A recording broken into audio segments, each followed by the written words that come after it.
কোন নবী কাউকে অন্যায়ভাবে কষ্ট দেন নাই, ককটেল মারেন নাই, আগুনের গাড়িতে আগুন দেন নাই, কারো বাড়িতে আগুন দেন নাই, অন্যায়ভাবে হত্যা করেন নাই, গুম করেন নাই, খুন করেন নাই, ঠিক কিনা? আমরা সেই আন্দোলন করবো, রাজি আছেন? আল্লাহ কবুল করেন, পড়েন আমিন। আজকে নবজাগরণ জামতলা পাড়া এর উদ্যোগে দ্বিতীয় বার্ষিক তাফসিরুল কোরআন মাহফিল এক ঝাঁক তরুণরা আয়োজন করেছে। আজকের প্রোগ্রামের সম্মানিত সভাপতি এবং আমার আগে আলোচনা করেছেন আমাদের সম্মানিত আলোচক হযরত মাওলানা আব্দুল মুকিত সিদ্দিকী সাহেব। খুব সুন্দর করে কথা বলছিলেন, বেশ সময় ধরে কথা বলেছেন। আজকের প্রোগ্রামের সভাপতি কে? আপনি? মাশাআল্লাহ, হাইয়াকাল্লাহ। মোহাম্মদ শেখুল ইসলাম বন্দুকশী নাকি? আচ্ছা, কোন নেতা রাখেন নাই? আলহামদুলিল্লাহ বলেন। প্রবীণ মুসল্লি রেখেছেন। এই কোরআনের মাহফিলগুলোতে হক রাখে তারা যাদের সাথে কোরআনের সম্পর্ক বেশি, ঠিক না? যাদের সাথে কোরআনের সম্পর্ক, যাদের সাথে মসজিদ সালাতের সম্পর্ক, তারাই এই মসজিদে, এই মজলিসে আসার সেই অধিকার রাখে, ঠিক না? এর বাইরে আমরা কাউকে চিনি না, ঠিক না? আল্লাহ কবুল করেন, পড়েন আমিন। যেহেতু তাফসিরুল কোরআন মাহফিল এবং যুবকদের আয়োজন, আমরা চেষ্টা করব যেহেতু তাফসিরুল কোরআন মাহফিল, আমরা একটা বিষয় নিয়ে কোরআনুল কারীমের যে কোনো একটা জায়গা থেকে তাফসির শুনবো। আল্লাহ কবুল করেন, পড়েন আমিন।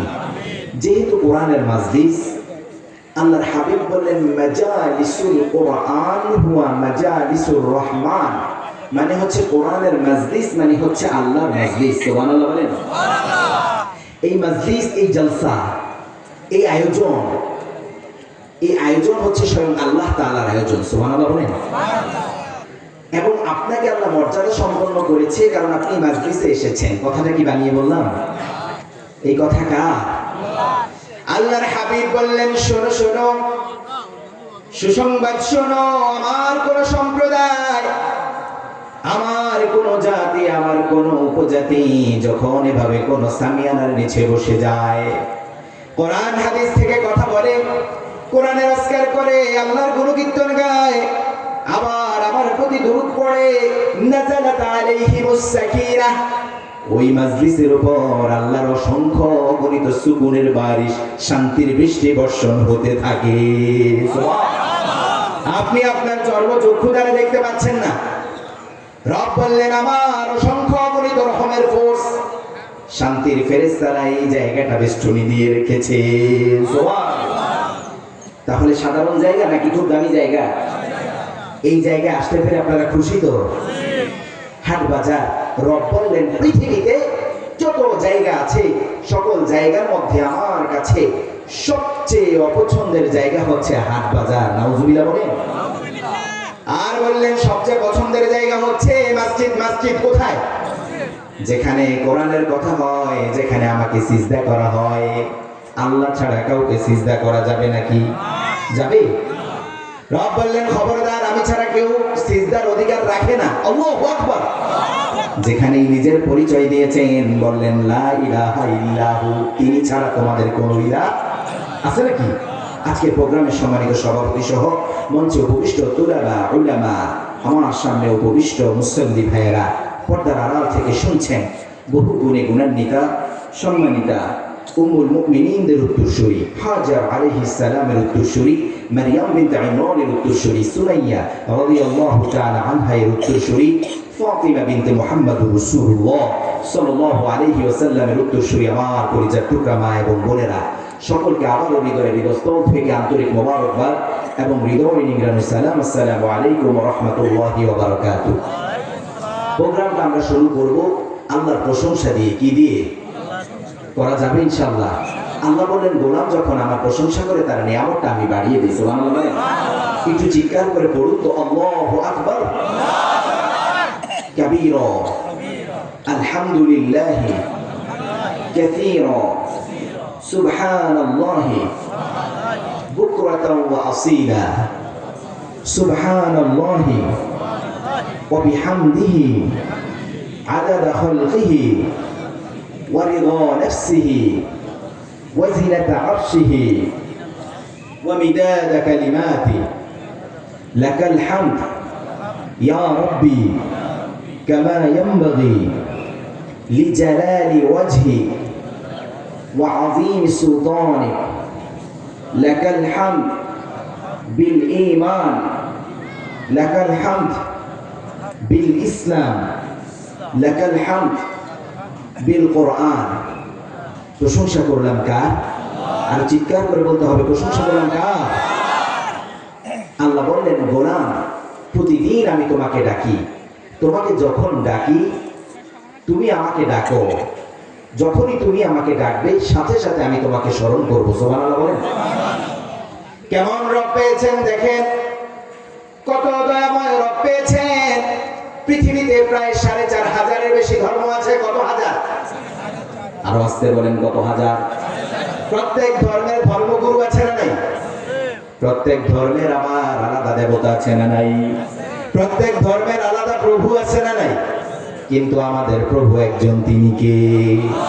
হিন্দুদেরকে যদি বলেন আপনি কার পূজা করেন, আপনি কার উপাসনা করেন, সে বলবে আমি ভগবানের পূজা করি। বলবে কি বলবে না? বলে আমার ভগবান আছে, ভগবানের কাছে আমি সকল প্রার্থনা সকল মার্জনা আমি করি। বলে কি বলে না? বলে কি না? কিন্তু ভগবানের কোনো অস্তিত্ব আছে নাকি? খ্রিস্টানদেরকে যখন জিজ্ঞাসা করবেন কার উপাসনা আপনি করেন, সে বলবে আমার গড আছে। কি বলবে? গড আছে। আবার গডের কোনো, সারা বাইবেল খুঁজে গডের কোনো পরিচয় পাওয়া যাবে? যাবে নাকি? কিন্তু তোমার রব, রব বলছে গোলাম আমার পরিচয়, আমার প্রশংসা কোরআনে দিয়েছেন কি? আর আসতে বলেন, দিয়েছেন কি? আবার আপনি ঈশ্বরের কোনো পরিচয় পাবেন না, কিন্তু ঈশ্বরের ঈশ্বরই আছে না নাই? গডের গড আছে না নাই? আবার ভগবানের ভগবতী আছে না নাই? প্রত্যেকটা পুল্লিঙ্গ, কিন্তু এটা আবার স্ত্রীলিঙ্গ আছে। নাউজুবিল্লাহ বলেন। কিন্তু আপনার রব দেখেন কেমন রব, কেমন রব আপনার, যেই রবের কোন স্ত্রীলিঙ্গ নেই। আল্লাহু আকবার। তিনি এমন রব, তিনি এমন রব। রব বললেন, শোনো গোলাম, যখন আমার প্রশংসা করো, যখন আমাকে স্মরণ করো, সাথে সাথে আমি আমার ওই গোলামকে স্মরণ করি। ফাযকুরুনি আযকুরকুম ওয়াশকুরুনি ওয়ালা তাকফুরুন ওয়াশকুরুনি ওয়ালা তাকফুরুন। চিৎকার করে পড়ো আল্লাহু আকবার। রব বললেন, শোনো শোনো, ফাযকুরুনি, আমার গোলাম, হে আমার মুমিনেরা শোনো, ফাযকুরুনি, আমাকে স্মরণ করতে হবে, স্মরণ করতে হবে একজন, তিনি কে? একটা শর্ত জড়ি দিলেন, ওয়াশকুরুনি, বেশি বেশি শুকরিয়া আদায় করতে হবে কার? ওয়ালা তাকফুরুন, খবরদার নাশুকরিয়া করো না, অস্বীকার করো না। আবার রব বললেন, যত বেশি শুকরিয়া আদায় করবে, নিয়ামতের বরকত আর রহমত দিয়ে তোমার জীবনটা উজালা করে দিব। সুবহানাল্লাহ। সে আল্লাহ এখন নিয়ামত দিতে পারেন কি পারেন না? পারেন কি না? কেমন রব পেয়েছেন দেখেন। রব বললেন, দুইটা জিনিস দিয়েছি। কয়টা জিনিস? আর আসতে বলেন, কয়টা জিনিস? কষ্ট হচ্ছে নাকি আপনাদের? আমার কষ্ট হচ্ছে লাইটগুলোর কারণে। এগুলো বন্ধ করার কোনো সিস্টেম আছে নাকি? এটা বন্ধ করে দেন। কষ্ট হচ্ছে আপনাদের? খারাপ লাগতেছে? আপনাদের খারাপ লাগলে আলোচনা বেশিক্ষণ চলবে না ইনশাআল্লাহ। অল্প সময় আমি ছুটি নিয়ে যাব। আল্লাহ কবুল করেন। পড়েন আমি। ঠিক আছে, শুকরান জাযীলান, বারাকাল্লাহু ফীকুম। এবার দেখা যাচ্ছে শ্রোতাদেরকে এতক্ষণ তো কষ্ট হচ্ছিল, মনে হচ্ছে রিমান্ডে দিয়ে রাখছে। রিমান্ডের লাইট দেখছেন? সামনে থেকে দিয়ে রাখে ভিডিওর জন্য দেওয়া। এবার লাইট আছে দেখেন তো, তাহলে একটা দেন। কেমন? একটু চিৎকার করে পড়েন তো, আল্লাহু আকবার। রব বললেন, দুইটা জিনিস দিয়েছি। কয়টা জিনিস? কয়টা জিনিস দিয়েছি? দেন দেন দেন দেন, লাইট দেন, সমস্যা নেই, দেন দেন। যদি আপনাদের কষ্ট হয়ে যায় তাহলে লাইট দেন, স্কেজুয়াল যদি ভঙ্গ হয় তাহলে দেন। রব বললেন, দুইটা জিনিস দিয়েছি। কয়টা জিনিস? সবাই বলেন, কয়টা জিনিস? এক নম্বরে বললেন, তোমাদেরকে একটা জীবন ব্যবস্থা দিয়েছি আর একটা গাইডলাইন দিয়েছি। গাইডলাইনটার নাম কি? আর আসতে বলেন, গাইডলাইনটার নাম কি? রব বললেন, একটা কিতাব দিয়েছি, এই কিতাব যে মানবে, কিতাব যে পড়বে, কিতাব তাকে নিয়ে আল্লাহর জান্নাতে চলে যাবে। আল্লাহু আকবার। এই কিতাবের নাম কি? কিতাবের নাম কি বলেন? কিতাবের নাম কি? সবাই বলেন, নাম কি? নাকি কোরআন শরীফ? কোরআন শরীফ কি নাম? কি নাম? রব বললেন আমি কোরআনের শুরু থেকে শেষ পর্যন্ত একাধিক তাফসীর পড়েছি, অসংখ্য তাফসীর পড়েছি, অসংখ্য অগণিত নাম আল্লাহ কোরআনের মধ্যে দিয়ে দিয়েছেন। আল্লাহু আকবার। রব বললেন তার মধ্যে আমি শ্রেষ্ঠ 4টা নাম দিয়েছি। কিতাবের কয়টা নাম? কয়টা নাম? বিরক্ত হচ্ছেন নাকি? 4টা নাম দিয়েছি, 4টা নাম। কোরআনের নাম কোরআন শরীফ নয়। বাংলাদেশে যেখানে বিদআত সেখানে শরীফ লাগিয়ে দেয়, ঠিক না? মাজার শরীফ আছে না নাই? দরগা শরীফ আছে না নাই? খানকা শরীফ আছে না নাই? আছে না নাই? না, এটা মনে হয় বানিয়ে বললাম। আবার সাথে সাথে ঢুকিয়ে দিছে কোরআন শরীফ। নাউজুবিল্লাহ বলেন। রব বললেন এটা কোরআন শরীফ নয়, এটাকে আমি 4টা নাম দিয়েছি। বললেন এটা হচ্ছে হাকিম, প্রজ্ঞাময় কিতাব। আল্লাহু আকবার। আবার রব বললেন শোনো, কিতাবটার নাম আমি দিয়েছি কারীম। এই কিতাবের নাম আমি দিয়েছি মাজিদ। সর্বশেষ রব বললেন এই কিতাবটা কোনো সাধারণ কিতাব নয়, আমার আযীম সিফাত আমি কোরআনের জন্য ফকরি দিয়েছি। আল্লাহু আকবার। এবার রব বললেন শোনো, ইন্নাহু লাকুরআনুন কারীমুন ফি কিতাবিম মাকনুন, ফি কিতাবিম মাকনুন। পড়েন আল্লাহু আকবার। এবার রব বললেন শোনো, ইয়াসিন ওয়াল কুরআনিল হাকীম ইন্নাকা লামিনাল মুরসালিন আলা সিরাতিম মুস্তাকিম। পড়েন আল্লাহু আকবার। কোরআনকে যদি আপনি প্রশ্ন করেন, কোরআন আপনি কোন জায়গা থেকে এসেছেন, আপনার বাড়ি কোথায়, কোরআন এমন জীবন্ত কিতাব, কোরআনকে যেই প্রশ্ন করবেন উত্তর দিতে পারবে কি পারবে না? কোরআনকে যদি আপনি প্রশ্ন করেন কোরআন আপনি কোথায় ছিলেন, কোরআন বলবে আমি লৌহে মাহফুজে ছিলাম। আল মাকতুবু ফিল মাসাহিব ওয়াল মানকুলু আনহু নাকালান মুতাওয়াতিরান বিলা শুবহা। বলল কোরআন এক জায়গায় সংরক্ষিত ছিল পৃথিবীতে ধারাবাহিকভাবে সিরিজ আকারে, যেখানে অসুস্থতা হয়েছে, যেখানে সমস্যা হয়েছে, সমাধান রূপে আল্লাহ নাযিল করে দিয়েছেন। আল্লাহু আকবার। এই যে আপনার অসুস্থ সমাজ, ক্যান্সারে আক্রান্ত সমাজ, সেকুলারিজমে ভরা সমাজ ব্যবস্থা, ধর্ম নিরপেক্ষ মতবাদে ভরা সমাজ ব্যবস্থা, সেখানে আল্লাহ বললেন গোলাম কোরআনের পরশপাথর যেখানেই লাগাবে সাথে সাথে ওই সমাজকে আমি আলোকিত করে দিব। সুবহানাল্লাহ। সর্বশেষ সব বললেন শোনো শোনো, কেমন কিতাব আমি দিয়েছি, এটা দিয়েছি আযীম, এটা দিয়েছি মহাপবিত্র করে। আল্লাহু আকবার। ওয়া লাকাদ আতাইনা সাবআন মিনাল মাসানি ওয়াল কুরআনাল আযীম। পড়েন আল্লাহু আকবার। রব বললেন শোনো, সাধারণ কোন কিতাব দেই নাই, অতীতে অসংখ্য অগণিত জাতি আমি পৃথিবীতে পাঠিয়েছি, অসংখ্য অগণিত উপজাতি পাঠিয়েছি, সম্প্রদায় পাঠিয়েছি, কমিউনিটি পাঠিয়েছি। প্রত্যেক জাতির জন্য আমার নবী দিয়েছেন কি? আবার বললেন প্রত্যেক জাতির জন্য আমি এমন কিছু গাইডলাইন দিয়েছি, যেমন তাওরাত আমি দিয়েছিলাম, জাবুর আমি দিয়েছি, আবার ইনজিল দিয়েছেন কে?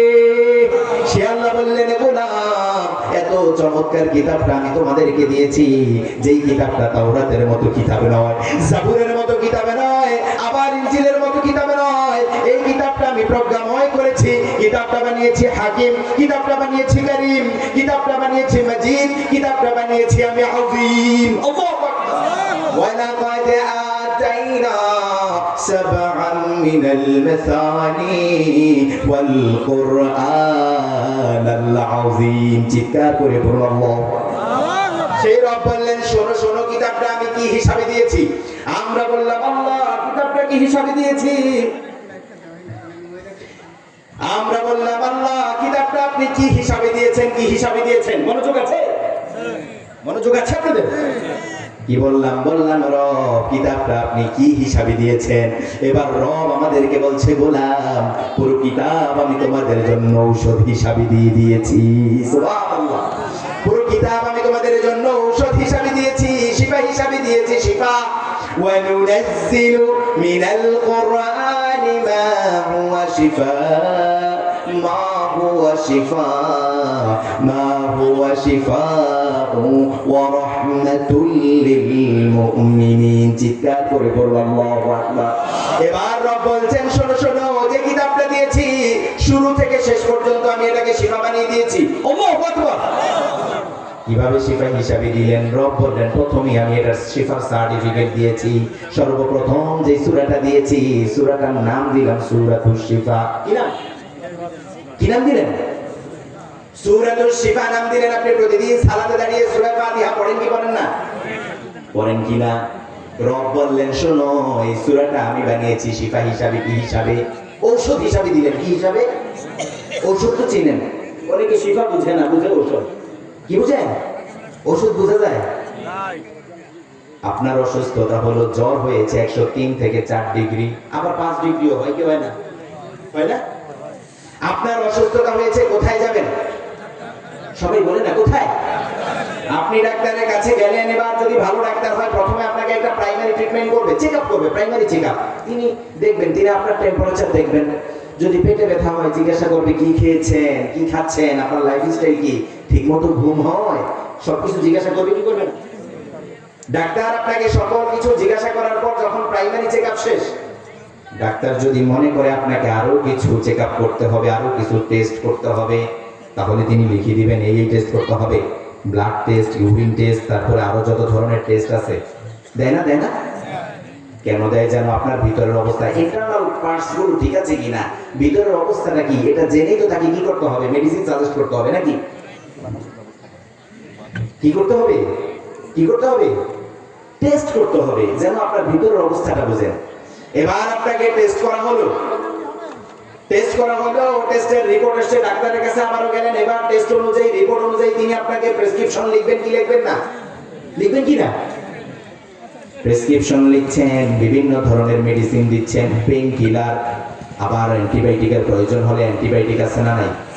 আছে না নাই? সকল কিছু প্রেসক্রিপশনে লিখলো। এবার আপনি যাবেন প্রেসক্রিপশন নিয়ে কোথায়? ফার্মাসিতে। কোথায় কোথায় কোথায় যাবেন? ঔষধের দোকানে গেলেন। এবার আপনাকে ওষুধগুলো দেওয়া হলে ওষুধের মধ্যে সুই সুতা দিয়ে গলায় বাঁধলেন, হাতে বাঁধলেন, কোমরে বাঁধলেন নাকি? কি করবেন? মাথা ব্যথা হয়েছে, ওষুধ দিতে হবে কোথায়? টেম্পারেচার বেড়ে গেছে, মানে জ্বর উঠেছে, ওষুধ দিতে হবে কোথায়? পেটে ব্যথা হয়েছে, ওষুধ দিতে হবে কোথায়? কোথায় কোথায়? রব বললেন খবরদার, এই কিতাবটা আমি শিফা হিসাবে দিয়েছি, এটা হাতে বাঁধার জন্য, কোমরে বাঁধার জন্য দেই নাই। দিয়েছেন নাকি? এজন্য দিয়েছেন। বাইতুল্লাহ যায় বাঙালি গুলো, এগুলা দেখি যে পুলিশ ধরে ধরে কি করতেছে, এগুলো কি?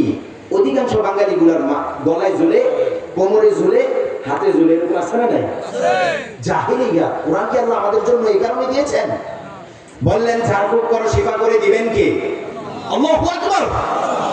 আপনি দেখবেন আপনার অসুস্থতা হয়েছে, সূরা ফাতিহা পড়ে ফু দেন। ইমাম সাহেবদের কাছে, হুজুরদের কাছে যায় না পানির বোতল নিয়ে, হুজুর একটু ফু দিয়ে দেন। হুজুর কি করে? দেয় কি না? কি পড়ে? তন্ত্র মন্ত্র পড়ে নাকি? কি পড়ে? ইমাম সাহেব পড়ে সূরা ফাতিহা, আরো যদি বেশি করতে চায় সূরা ইখলাস, সূরা ফালাক, সূরা নাস পড়ে কি করে দেয়? ফু দিয়ে দেয়। সেটাকে আপনি খুশি বলেন যে হুজুর কি যেন পড়ে দিচ্ছে, কিন্তু আসলে হুজুরে পড়ছে কি সেটা আপনিও জানেন। আল্লাহর হাবিব বললেন তোমার ফু তোমার জন্য বেশি কাজে লাগবে। সুবহানাল্লাহ বলেন। সে আল্লাহ বললেন শোনো গোলাম, তোমাদেরকে আমি এটা শিফা হিসাবে দিয়েছি। কি হিসাবে দিয়েছেন? রব বললেন পুরো কোরআন তোমাদের জন্য শিফা হিসাবে দিয়ে দিয়েছি। সুবহানাল্লাহ। কোরআনের অসংখ্য অগণিত আয়াত দিলেন। আমার গবেষণায় 4টাই আয়াত। কয়টা? কয়টা? 4টা অলৌকিকত্ব দিলেন, মিরাকেল দিয়ে ভরপুর করে দিলেন এই কিতাব। বললেন পৃথিবীতে এমন কোন সায়েন্স নেই, এমন কোন জ্ঞান নেই যে জ্ঞান আমি কোরআনের মধ্যে দেই নাই। আল্লাহু আকবার। আমরা বললাম আল্লাহ কোরআনটার মধ্যে আপনি কি দিয়েছেন? কি দিয়েছেন? এবার রব বলছেন মা ফাররাতনা ফিল কিতাবি মিন শাই, এই কিতাবের মধ্যে আমি কোনো কিছু বাদ রেখেছি নাকি? আল্লাহু আকবার। আপনি কোন সায়েন্সের কথা বলবেন? সকল জ্ঞান আল্লাহ এটার মধ্যে ঢুকিয়ে দিয়েছে। আল্লাহর হাবিব বললেন লাদাইনা কিতাবুন ইয়ানতিকু বিল হক, পৃথিবীর সকল সত্য জিনিস দিয়ে আল্লাহ কিতাবটা ভরপুর করে দিয়েছেন। আল্লাহু আকবার। কোরআনের 1 নম্বরে আজান হচ্ছে এই কিতাবের মধ্যে কোনো কিছু বাদ রাখেন নাই, কোনো সন্দেহ নাই, কোনো সন্দেহের অবকাশ নাই। আল্লাহু আকবার। সেই রব বললেন শোনো যালিকাল কিতাবু লা রাইবা ফীহি, যালিকাল কিতাবু লা রাইবা ফীহি হুদাল লিল মুত্তাকিন। চিৎকার করে পড়ুন আল্লাহু আকবার। রব বললেন কেমন কিতাব দিয়েছি জানো নাকি? তাওরাতের মতো কিতাব আমি তোমাদেরকে দেই নাই, জাবুরের মতো কিতাব আমি তোমাদেরকে দেই নাই, ইনজিলের মতো কিতাব আমি তোমাদেরকে দেই নাই। কোরআনুল কারীম দিয়েছি যেটার মধ্যে কোনো সন্দেহ নাই, সংশয় নাই, সন্দেহের বিন্দু পরিমাণ অবকাশ নাই। শোনো, কিতাবটা তোমরা কিভাবে পড়বে জানো নাকি? আমরা বললাম, আল্লাহ কিতাবটা আপনি আমাদের জন্য কিভাবে দিয়েছেন, কিভাবে দিয়েছেন?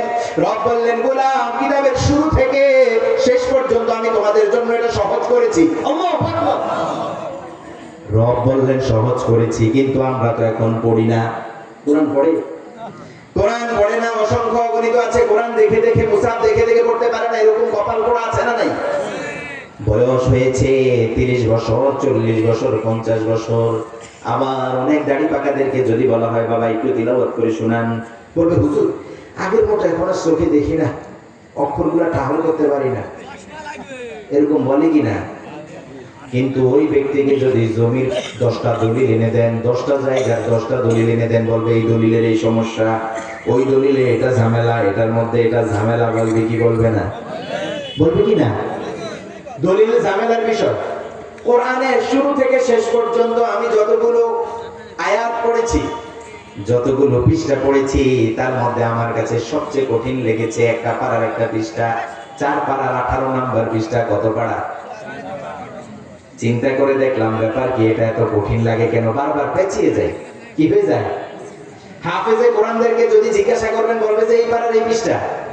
সর্বশেষ দেখলাম এই পুরো পৃষ্ঠার মধ্যে আল্লাহ জায়গা জমির ভাগ বন্টন করে দিচ্ছে। কি দিছে? ছেলে কতটুকু পাবে, মেয়ে কতটুকু পাবে। আবার যদি মেয়ে না থাকে, শুধু যদি মেয়ে থাকে, সন্তান না থাকে, ভাতিজারা কেমন পাবে, সকল কিছু আল্লাহ দিয়েছেন কিনা? সে আল্লাহ বললেন, গোলাম, কোরআনটা আমি তোমাদের জন্য সহজ করেছি।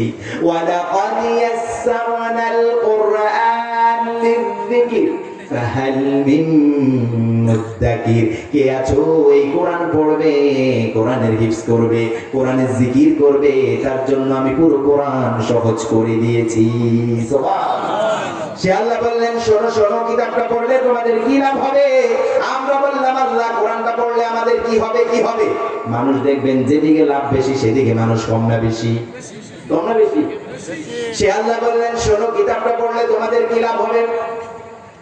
আল্লাহ বললেন, কিতাবটা পড়লে তোমাদের ঈমানটা আমি আস্তে আস্তে বৃদ্ধি করতে থাকবো। সুবহানাল্লাহ বলেন, আরো আস্তে বলেন সুবহানাল্লাহ। এবার রব বললেন, শোনো, ইন্নামাল মুমিনুনা আল্লাযীনা ইযা যুকিরাল্লাহু ওয়াজিলাত কুলুবুহুম ওয়া ইযা তুলিয়াত আলাইহিম আয়াতুহু যাদাতুহুম ঈমানা ওয়া আলা রাব্বিহিম ইয়াতাওয়াক্কালুন। চিৎকার করে বলুন আল্লাহু আকবার। রব বললেন, শোনো শোনো, ইন্নামাল মুমিনুনা আল্লাযীনা ইযা যুকিরাল্লাহ, আমার মুমিনদের সামনে যখন কোরআনের জিকির করা হয়, ওয়াজিলাত কুলুবুহুম, তাদের হৃদয়টা ক্রন্দনরত করে দেন কে? ওয়াজিলাত কুলুবুহুম ওয়া ইযা তুলিয়াত আলাইহিম আয়াতুহু যাদাতুহুম ঈমানা, যখন আমার মুমিনদের সামনে কোরআনের জিকির করা হয়, কোরআনের নিদর্শনগুলো তুলে ধরা হয়, ওয়া ইযা তুলিয়াত আলাইহিম আয়াতুহু যাদাতুহুম ঈমানা, তাদের ঈমানটা আস্তে আস্তে বৃদ্ধি হতে থাকে। শুধুমাত্র তাই নয়, রব শেষে বললেন, ওয়া আলা রাব্বিহিম ইয়াতাওয়াক্কালুন, আমার মুমিনদের ঈমানটা আস্তে আস্তে বৃদ্ধি হতে থাকে। শুধুমাত্র ততটুকুই নয়, বৃদ্ধি হতে হতে এমন অবস্থায় যায়, পৃথিবীর কাউকে তাওয়াক্কুল করে না, কাউকে পরোয়া করে না, কারো উপর তাওয়াক্কুল করে না, ভরসা করে কার? সবখানে ভরসা করতে হবে কার? কেউ যেটা দেখে না সেটা দেখেন কে? কেউ যেটা দেয় না সেটা দেন কে? কেউ যেটা শুনে না সেটা শুনেন কে? নিজের পরিচয় দিতে গিয়ে রব বললেন, পৃথিবীর কেউ যেটা দেখে না সেটা আমি দেখি। আল্লাহু আকবার। বললেন, লা ইয়ালামুল গায়বা ইল্লাল্লাহ, পৃথিবীর কোনো অপ্রকাশ্য জিনিস পৃথিবীতে আল্লাহ ছাড়া কেউ দেখেন, জানেন না। আল্লাহ ছাড়া কাউকে গায়েবের মালিক আল্লাহ বানান নাই। সুবহানাল্লাহ বলেন। আপনার পীর গায়েব জানেন নাকি? মুর্শিদ জানেন নাকি? মাজারে যে ব্যক্তি শুয়ে আছে তার কোনো ক্ষমতা আছে নাকি? যেহেতু তাফসীরুল কোরআন মাহফিল, চলেন আমরা একটা সূরা থেকে কথা বলি, তাহলে আল্লাহ আমাদের জন্য বরকত বাড়িয়ে দিবেন। কথা বলা যাবে ইনশাআল্লাহ। এমন একটা সূরা, যে সূরাটা সকলেই জানে, কোরআনুল কারীমের খুব বড় একটা সূরা, সূরাতুল ইখলাস। অনেক বড় সূরা। এটা পড়তে তো মনে হয় 1 ঘন্টা সময় লাগে নাকি? একবার পড়তে গেলে শরীর থেকে ঘাম বের হয়ে যায়, এত টায়ার্ড। এরকম কিছু 1 মিনিটে কয়বার পড়া যাবে? সবাই বলে না, কয়বার? 3 বার যদি সুন্দর করে পড়া হয় অন্তত 1 মিনিটে 3 বার বা 4 বার পড়া যাবে কি যাবে না? চলুন সূরা ইখলাস নিয়ে কথা বলি। এই সূরাটা পারে না এমন আমার কাছে মনে হয় যে এখানে কেউ নাই। এমন আছে নাকি? এমন কেউ আছে? ছোট পিচ্চি বাচ্চা থেকে শুরু করে একদম বৃদ্ধ বৃদ্ধা সকলেই পারি কি পারি না? এই সূরাটা এমন সুন্দর, ছন্দে মাখানো মাখানো ছোড়া, যে সূরাটা আপনি চাইলেই আপনি কখনো এইভাবে মুখস্থ করেন নাই যে কোরআন নিয়ে বসছেন, বসে বসে জিকির করে মুখস্থ করেন নাই, শুনতে শুনতে এমনি সেমনি মুখস্থ হয়ে গেছে কিনা? এমন সূরা থেকে আমরা কথা বলবো যে সূরাটা থেকে কথা বললে আমরা সকলেই উপকৃত হব। আল্লাহ কবুল করেন, পড়েন আমিন। সূরাটার নাম হচ্ছে সূরাতুত তাওহীদ। কি নাম? আমরা এখানে আসছি একজনের সন্তুষ্টির জন্য। তিনি কি? তো আল্লাহর পরিচয়টা আমাদের জানার দরকার আছে না নাই? আর আসতে বলেন তো, আছে না নাই? পুরো কোরআন আল্লাহ বলল যেখানে সমস্যা হয়েছে সেখানে সমাধান রূপে আমি এটা নাজিল করেছি। কেন আল্লাহ সূরা ইখলাস নাজিল করলেন? এই সূরার মহত্ব, বড়ত্ব, মর্যাদা, তাৎপর্য কি, এটা আজকে আমরা জেনে বাড়িতে যাব। আল্লাহ কবুল করেন, পড়েন আমিন।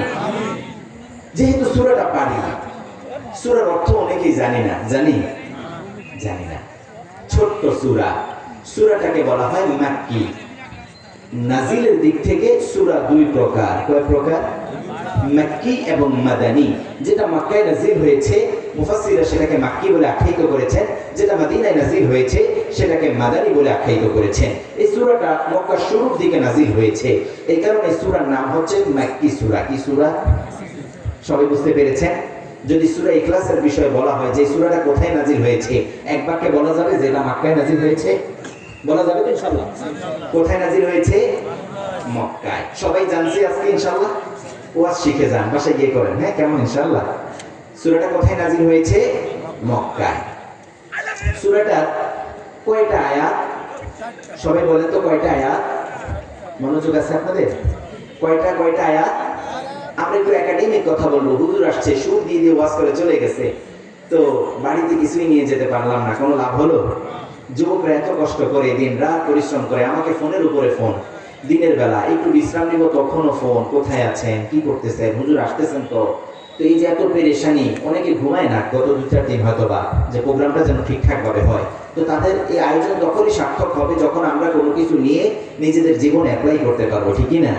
আল্লাহ আমি সকলকে কবুল করেন, পড়েন আমিন। সূরাটার কয়টা আয়াত? 3টার পক্ষে কারা কারা একটু হাত তুলেন তো? কেউ হাত তুলে না। আচ্ছা, তাহলে কয়টা? 4টার পক্ষে কারা কারা একটু হাত তুলেন তো? হাত নামান। আর যারা হাত তোলেন এরা কোন পক্ষে? কোন পক্ষের এরা? আচ্ছা, এই সূরাটা 4টা আয়াত। কয়টা আয়াত? দেখুন, আমি আপনাদেরকে ছোট করছি না এবং অপমান করার জন্য এখানে আসিনি। আপনি মুসলিম, এই ছোট্ট একটা সূরার কয়টা আয়াত এটা আপনি জানেন না, এর চেয়ে দুর্ভাগা কপাল পোড়ার কিছু হতে পারে? সূরাটার কয়টা আয়াত? আরো আসতে বলেন তো, কয়টা আয়াত? মায়েরা শুনতেছে? মায়েদের আয়োজন আছে? মায়েরাও শুনতেছে? এই সূরাটা এমন সূরা যেটা পুরুষ মহিলা উভয়ের জন্য প্রয়োজন। বুঝতে পেরেছেন তো? আর যেহেতু ছোট্ট সূরা, আমল করাও সহজ হবে, এই জন্য আমি সূরাটা আপনাদের জন্য নির্বাচন করেছি। এই সূরার উপরে কথা বলবো তো ইনশাআল্লাহ? ঠিক আছে। সূরাটার কয়টা আয়াত? 4টা আয়াত। কেন আল্লাহ নাজিল করলেন? চলুন একটু এটা আগে জানি, কেন আল্লাহ এই সূরাটা আমাদেরকে দিলেন। আজ থেকে 1500 বছর পূর্বে আল্লাহর হাবিব সাল্লাল্লাহু আলাইহি ওয়াসাল্লাম বসে আছেন, কথা বলছেন। কুরাইশদের একটা দল আসলো, ইহুদিদের দল, এসে বলছে, সিফ লানা রাব্বাক, ও মুহাম্মদ, তুমি যে এক আল্লাহর দিকে মানুষদেরকে ডাকো, তোমার এই যে দল দিন দিন ভারী হচ্ছে, যেই দল এক আল্লাহর ইবাদত করে, তোমার সেই আল্লাহ কিসের তৈরি? নাউজুবিল্লাহ বলেন। সে আল্লাহ কিসের তৈরি আমাদেরকে বলো। তাদের সবসময় একটা বৈশিষ্ট্য ছিল, কিভাবে যত ধরনের বাজে, পচা, নোংরা কোশ্চেন করে আল্লাহর হাবিবকে ছোট করা যায়। নাউজুবিল্লাহ বলেন। প্রশ্ন করা হলো, আল্লাহ কিসের তৈরি? আমরা তো জানি মানুষ মাটির তৈরি, ফেরেশতারা নূরের তৈরি, জিন জাতি কিসের তৈরি? আগুনের তৈরি। তো আপনার রব কিসের তৈরি? প্রশ্ন করলো, আপনার রব কিসের তৈরি? তো আল্লাহর হাবিব চুপ ছিলেন, কিছু বলেন নাই। আল্লাহ নিজের পরিচয় দিতে সক্ষম কিনা? সুবহানাল্লাহ বলেন। আল্লাহ নিজের পরিচয় কোরআনে দিয়েছেন কিনা? দিয়েছেন কিনা? কোনো সন্দেহ আছে? আল্লাহ কি কোনো কিছু তৈরি? কিসের তৈরি সেটা কি আমরা বলতে পারবো? সেই অথরিটি আল্লাহ আমাদেরকে দিয়েছেন? প্রশ্ন করা হলো, আপনার রব কিসের তৈরি? আপনার রব কিসের তৈরি? আপনি আপনার রবের পরিচয় দেন। আপনার রবের পরিচয় দেন। রব কোরআনের শুরু থেকে শেষ পর্যন্ত নিজের পরিচয় অসংখ্য অগণিত জায়গায় দিয়েছেন, কি দেন নাই? নিজের পরিচয় দিতে গিয়ে বললেন, হুয়াল্লাহুল্লাযী লা ইলাহা ইল্লা হু আলিমুল গায়বি ওয়াশ শাহাদাতি হুয়ার রাহমানুর রহিম। পড়েন আল্লাহু আকবার। রব বলছেন হুয়াল্লাহুল্লাযী, তিনি আমার রব, তিনি আমার রব। কেমন রব জানো নাকি? আল্লাযী লা ইলাহা ইল্লা হু, তিনি ছাড়া তোমাদের কোনো ইলাহ নাই, তিনি ছাড়া তোমাদের কোনো মালিক নাই, তিনি ছাড়া তোমাদের কোনো প্রভু নাই। আল্লাহ ছাড়া আমাদের আর কোনো প্রভু আছে নাকি? সে আল্লাহ বললেন, শোনো শোনো, তিনি হচ্ছেন আলিমুল গায়বি ওয়াশ শাহাদা, প্রকাশ্য অপ্রকাশ্য সকল কিছু জানেন কে? সে আল্লাহ বললেন, রাতের আধারে কি গুনাহ করেছো সেটা কেউ দেখে নাই, দেখেছেন কে? বোনের হক মেরে খেয়েছো, কেউ দেখে নাই। বোন কেঁদেছে আড়ালে, লুকিয়ে লুকিয়ে কেঁদেছে, কেউ দেখে নাই, দেখেছে কে? আবার এমন অসংখ্য পিতা মাতা আছে, সন্তানের মধ্যে ভাগ্যটা ওরা ঠিকঠাক ভাবে ইনসাফ করতে পারে। মা তোমাকে দোয়া করে দিলাম, তোমার ভাইদেরকে দিয়ে দিলাম, এরকম আছে না নাই? রব বললেন, কেউ দেখে নাই, দেখেছে কে? এই অথরিটি আপনাকে কে দিল? আল্লাহ বললেন, এই জমিন, এই প্রপার্টি আমি তোমাকে দিয়েছি আমানত হিসাবে, তুমি এটা হ্যান্ড ওভার করে দিবা তোমার পরবর্তী সন্তান সন্তানাদির মধ্যে। মেয়েদেরকে দিবা। হিন্দুদের ধর্মের মতো আমাদের যেন কোনো কিছু না হয়। হিন্দুরা তাদের পৈতৃক সম্পত্তি মহিলারা পায় না, পায় নাকি? কিন্তু আল্লাহ আমাদের জন্য কত সুন্দর সিস্টেম করে দিয়েছেন দেখেন। আর আপনি কি বলতেছেন, মা তোমাকেও দোয়া করে দিলাম, তোমার ভাইদেরকে দিয়ে দিলাম। আপনাকে অথরিটি আমরা দিয়েছে নাকি? আইন, আপনি আল্লাহর আইন ভঙ্গ করতে পারবেন? বরং আপনি বলবেন, মা তোমাকে আমি আরো, তোমার কি প্রয়োজন সেটা বলো, সেদিক দিয়ে আমি দেই। তাকে দেওয়ার পর, মালিকানা বুঝিয়ে দেওয়ার পর, সেই মালিকানা যদি তিনি ইচ্ছে করে ভাইদেরকে দিয়ে দেয়, বা বলে আমি তো আমার জামাই বাড়িতে অনেক পেয়েছি, এটা আমার প্রয়োজন নাই, আমি আমার দরিদ্র ভাইদেরকে এটা দিয়ে দিলাম। তিনাকে বুঝিয়ে দেওয়ার পর যদি তিনি বলে যে ঠিক আছে আমি বুঝে পেয়েছি, এবার আমি দিয়ে দিলাম, তাহলে সেটার এক্ষেত্রে কোনো আপত্তি। কিন্তু যদি আপনি প্রশ্ন করেন তোমার এটার প্রয়োজন আছে নাকি, তার মানে বোঝা গেল ডালমে কুচকা আলো। কথা বুঝতে পেরেছেন কিনা? আপনি এই প্রশ্ন কেন করেন? আপনি তো আপনার কোনো ছেলেকে এটা জিজ্ঞাসা করেন না, বাবা তোমার সম্পত্তির প্রয়োজন আছে নাকি? এরকম অনেক বাবা মা আছে না নাই? আল্লাহ হিদায়াত দান করেন, পড়েন আমি। সে আল্লাহ বললেন, শোনো, আলিমুল গায়বি ওয়াশ শাহাদা, যত প্রকাশ্য আছে, যত প্রকাশ্য আছে সকল কিছু জানেন কে? আবার নিজের পরিচয় দিতে গিয়ে বললেন, হুয়ার রহমানুর রহিম, তিনি এমন রব, তিনি হচ্ছেন দয়ালু, তিনি হচ্ছেন অত্যন্ত দয়ালু। সুবহানাল্লাহ। আবার নিজের পরিচয় দিচ্ছেন একের পরে, হুয়াল্লাহুল্লাযী লা ইলাহা ইল্লা হু আল মালিক আল কুদ্দুস আসসালাম আল মুমিন আল মুহাইমিন আল আজিজ আল জব্বার আল মুতাকাব্বির সুবহানাল্লাহ আম্মা ইউশরিকুন। চিৎকার করে বলুন আল্লাহু আকবার। সে আল্লাহ নিজের অসংখ্য অগণিত জায়গায় কোরআনে পরিচয় দিয়েছে। আবার নিজের পরিচয় দিতে গিয়ে বললেন, আল্লাহু লা ইলাহা ইল্লা হুয়াল হাইয়ুল কাইয়্যুম লা তাখুযুহু সিনাতুন ওয়ালা নাওম। পড়েন আল্লাহু আকবার।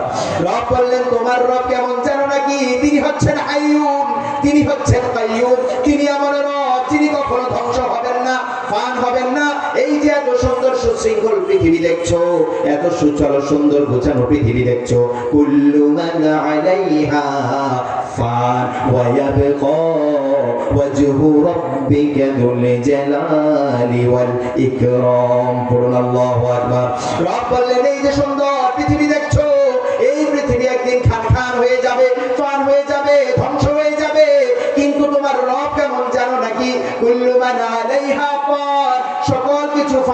যাবে, কিন্তু তোমার রব তিনি হচ্ছেন যুল জালালি ওয়াল ইকরাম, আল্লাহু আকবার। তিনি কখনো ফান হবেন না।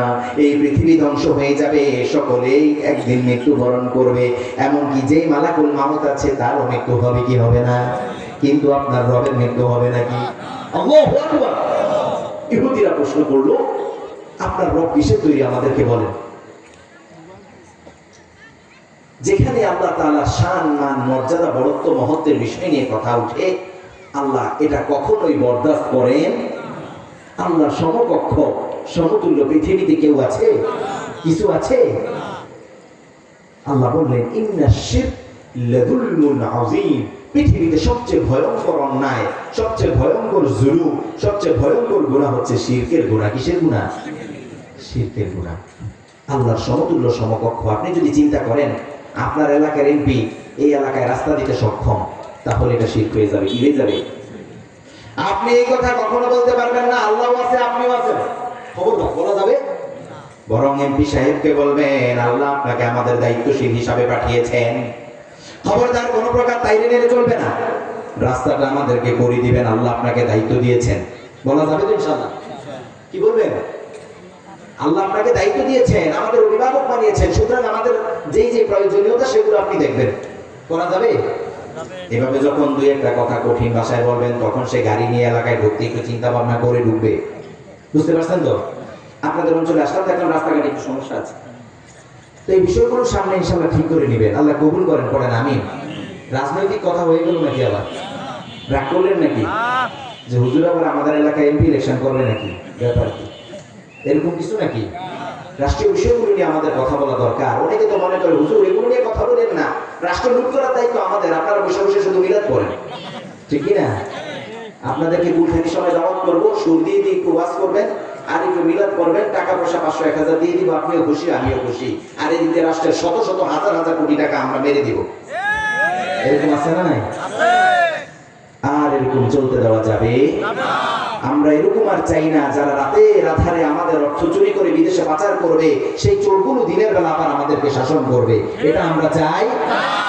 আমরা চাই ওমরের মতো শাসন ব্যবস্থা। নাম কেন উমাতুল আরুস, উরুস ঢুকে গেছে আবার আরেক দিকে। আপনাদের এলাকায় উরুস আছে না নাই? উরুস অর্থ কি? বলে না বলে না, উরুস অর্থ কি? বলে মহা উরুস সম্মেলন, উরুস মোবারক, উরুস শরীফ, এগুলো আছে না নাই? আছে না নাই? উরুস অর্থ হচ্ছে বাসর ঘর, ফুলসজ্জার ঘর। কি না? কি ঘর? শব্দ চুরি করেছে, দেখেন কোথা থেকে। উরুস অর্থ কি? শব্দটা হচ্ছে আরুস, মানে হচ্ছে বাসর ঘর, ফুলসজ্জার ঘর।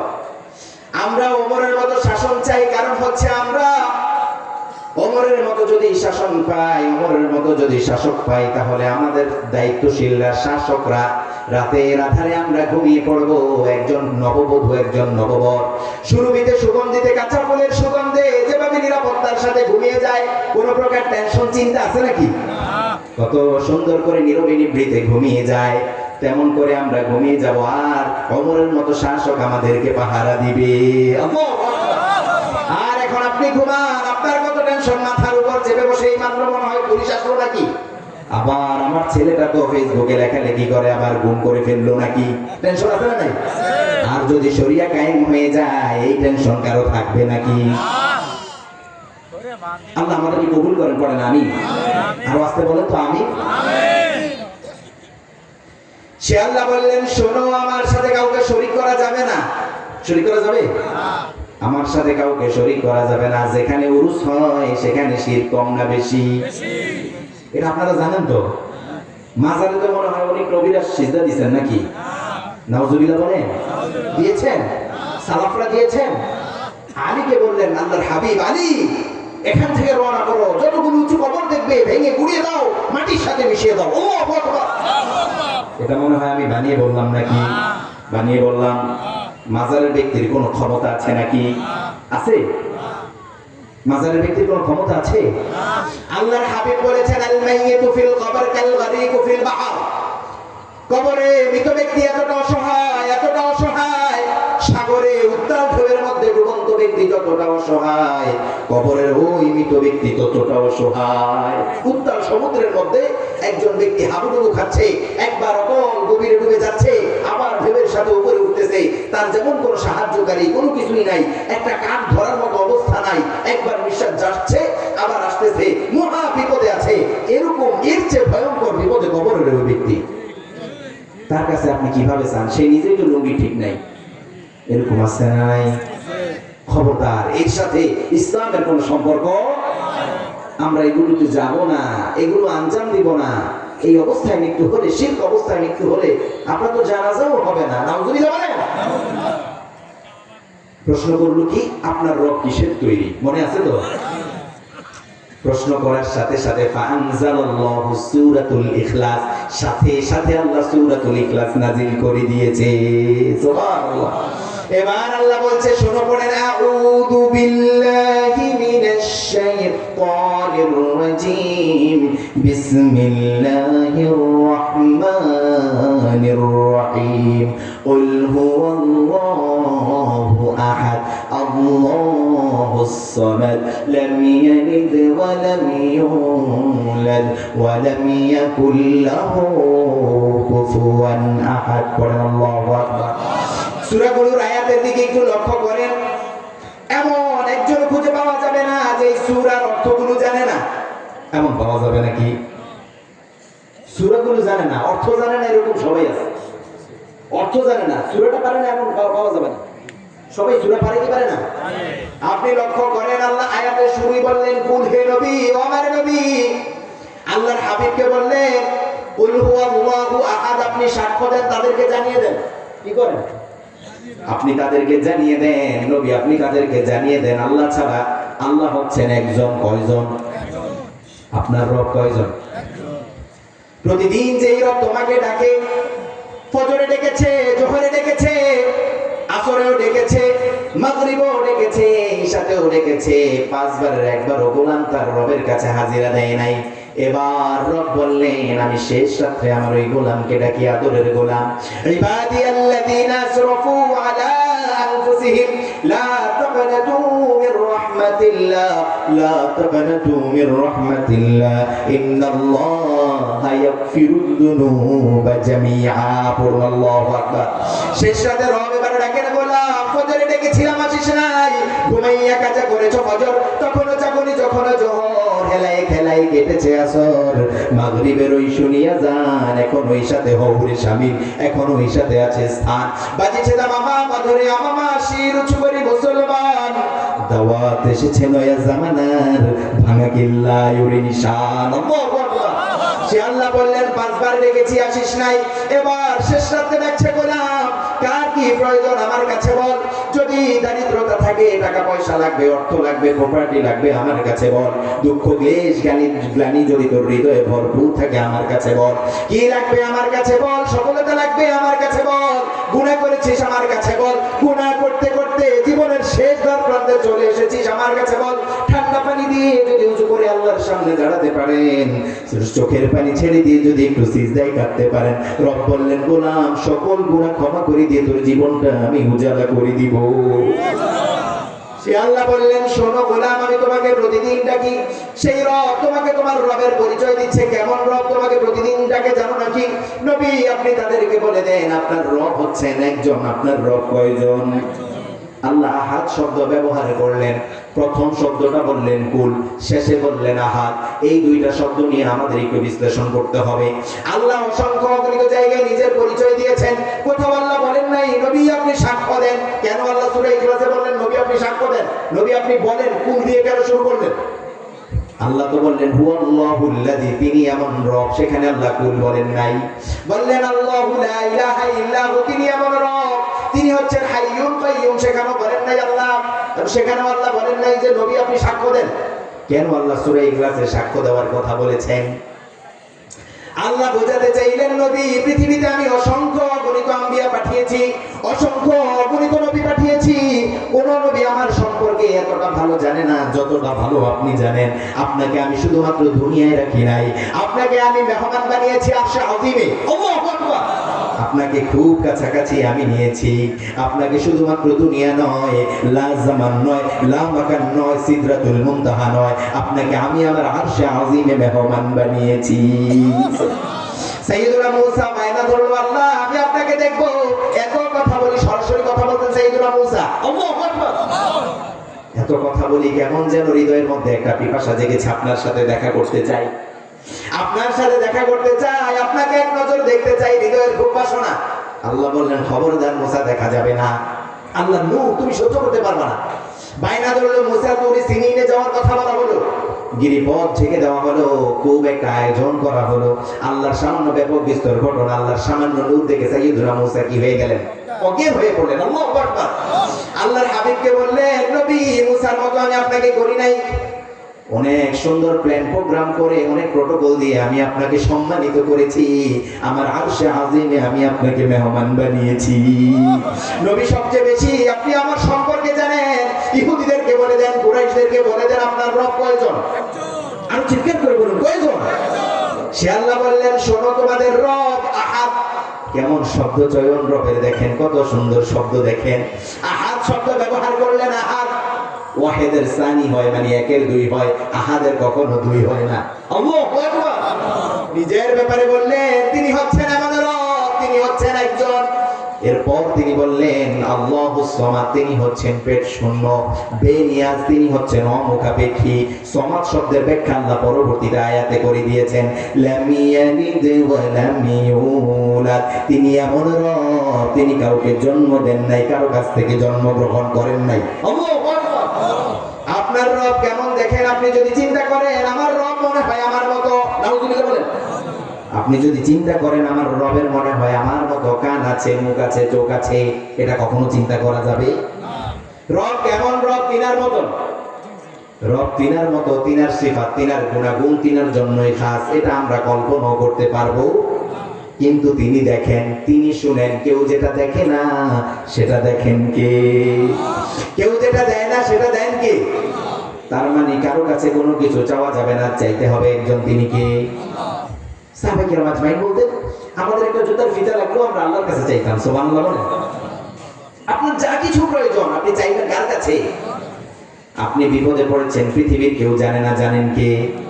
সেই বিপদ থেকে উত্তরণের ব্যবস্থা একজনই করতে পারেন, তিনি কে? আজকের এই উম্মাহ বিপদে পড়লে হায় হুতাশ আছে না নাই? হায় হুতাশ আছে না নাই?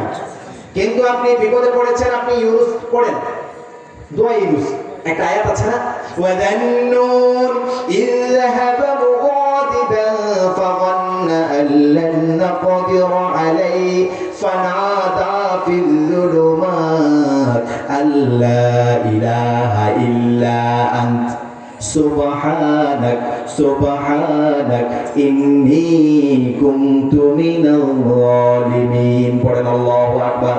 আল্লাহ বলছে, নবী জান্নুন সম্পর্কে আপনি জানেন নাকি? বিপদে ফেলেছিলাম, পরীক্ষা করেছি, একদিন নয় 40 দিন। কয়দিন?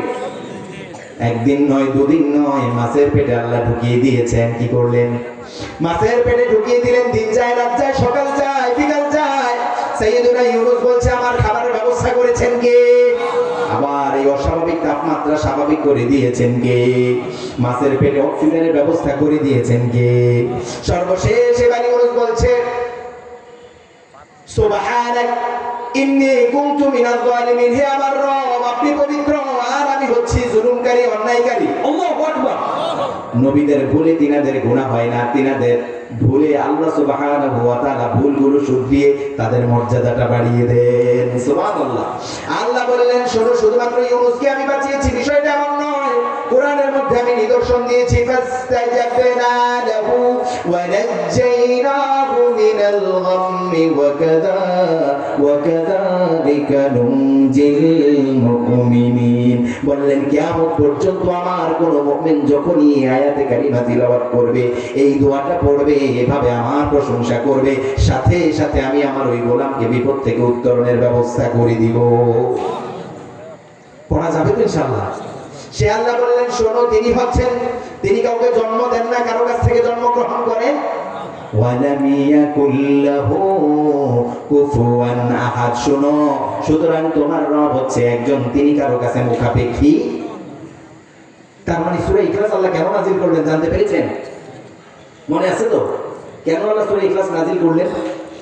ইহুদিদের প্রশ্নের জবাবে আল্লাহ সূরা ইখলাস নাজিল করে দিলেন। তিনি হচ্ছেন একজন, তিনি কোনো কিছু তৈরি নন যেটা তোমাদের মাথায় ধরবে। সুবহানাল্লাহ বলেন। আরেকটা কারণ বলবো কেন আল্লাহ সূরা ইখলাস নাজিল করেন, আরেকটা কারণ বলবো নাকি মর্যাদায় ঢুকে যাব? আরেকটা কারণ বলবো নাকি? আল্লাহর হাবিব বসে আছে, কুরাইশরা শুধু পিঞ্চ করে করে প্রশ্ন করতো আল্লাহর হাবিবকে। নাউজুবিল্লাহ বলেন। কত কষ্ট। এই যে আমি আজকে আসছিলাম, সিরাতের একটা আমাদের জাকারিয়া মাসুদ ভাই দিনের একটা প্রাঞ্জল ভাষায় সিরাত, আপনারা সিরাতটা পড়বেন, আল্লাহর হাবিবের সিরাত, তিনার জীবনী পড়বেন। আপনার জীবনে 70 বছর হায়াত পাইছেন, 70টা আয়াত মুখস্থ করতে পারেন নাই। কি কপাল পোড়া। 10টা সূরা মুখস্থ করছে, তাও কি নাই, শুদ্ধ নাই। প্রতিদিন যে আজকার গুলো করি, আজকার গুলো কি আসলে এটা কান্নার আজকার নাকি হাসির? কি বলছি অর্থ জানে, এই কারণে ভিতরে কোনো ফিলিংস নাই। হুজুররা কিছু বললে এই কারণে দোষ কম না বেশি? হুজুরদের দোষ তো এমনিও বেশি।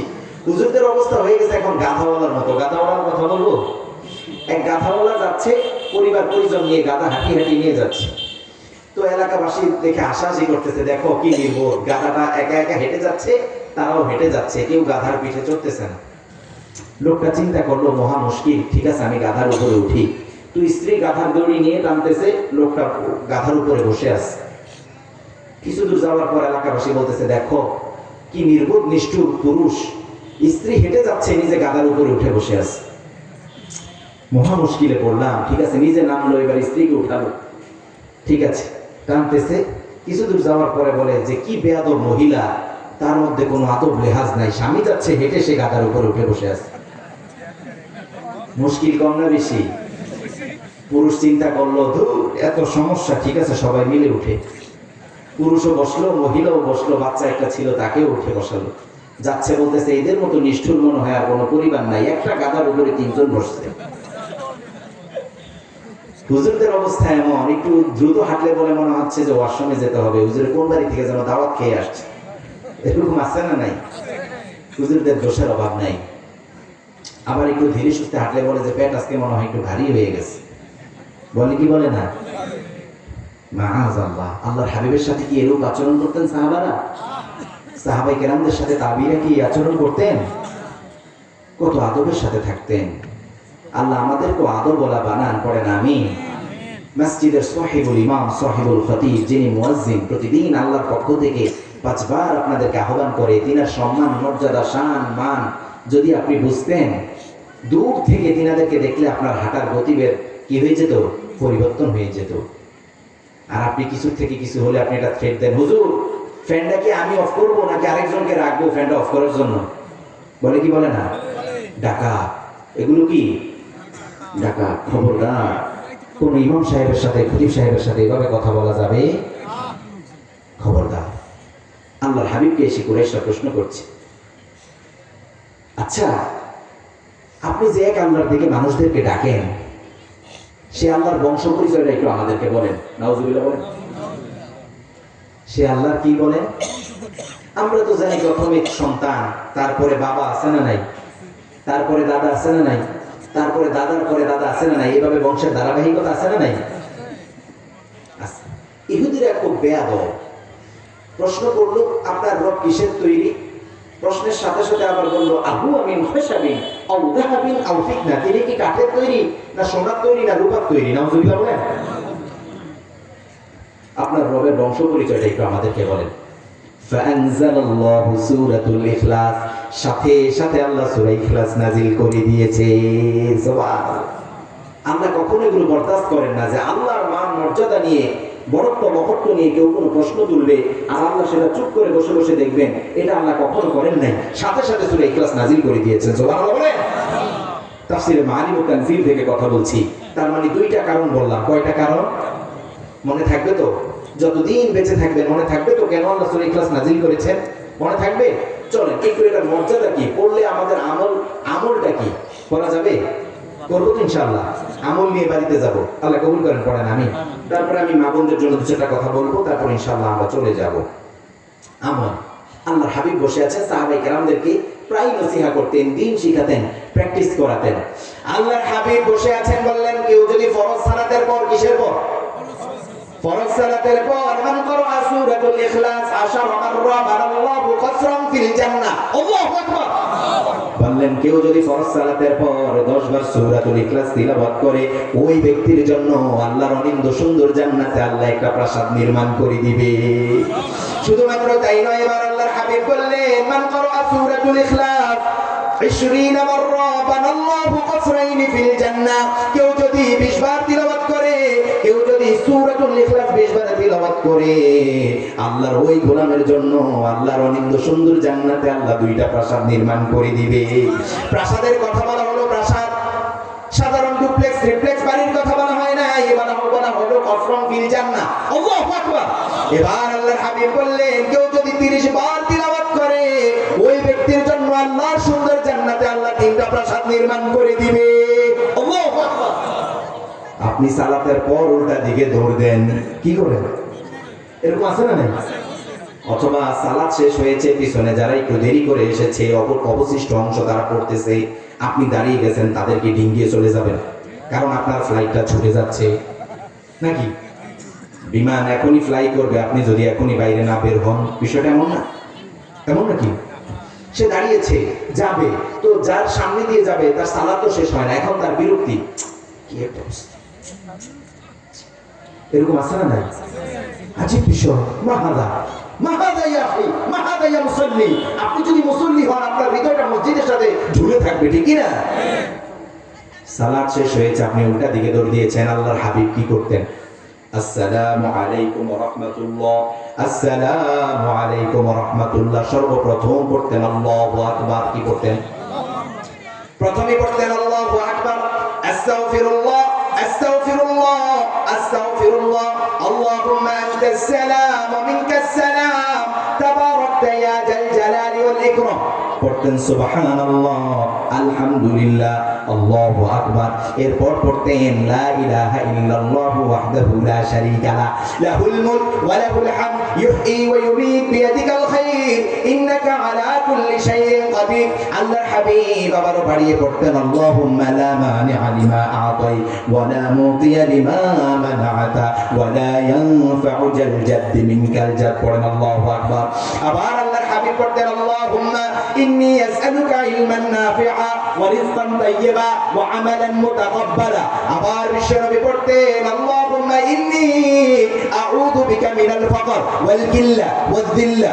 আবার আল্লাহর হাবিব পড়তেন আল্লাহুম্মা জাআলনি সাবুরা ওয়া জাআলনি শাকুরা ওয়া জাআলনি ফি আইনি সাগীরা ওয়া ফি আয়ুনিন নাসি কাবীরা। এই দোয়াগুলো বিশ্বনবী পড়তেন। আবার পড়তেন আল্লাহুম্মা আজিরনি মিনান নার।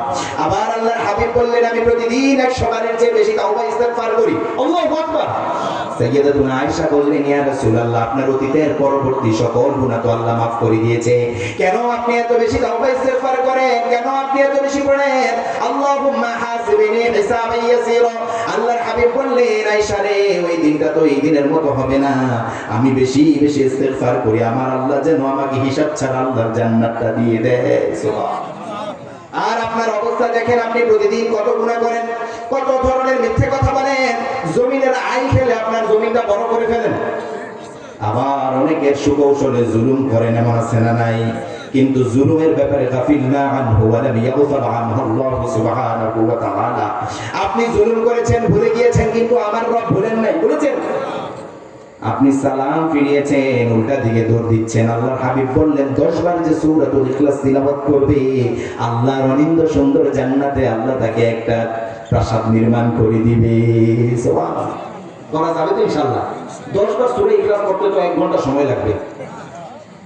কি বলেন? 10 বার পড়তে গেলে মাথা থেকে ঘাম বেয়ে বেয়ে পায়ে পড়বে, শহীদ হয়ে যাওয়ার সম্ভাবনাও আছে। এরকম কিছু নেই। অল্প সময়, কত সময়? 2 থেকে 3 মিনিট লাগতে পারে। সূরা ইখলাস পড়বেন তো ইনশাআল্লাহ। আরেকটা মর্যাদার কথা বলবো।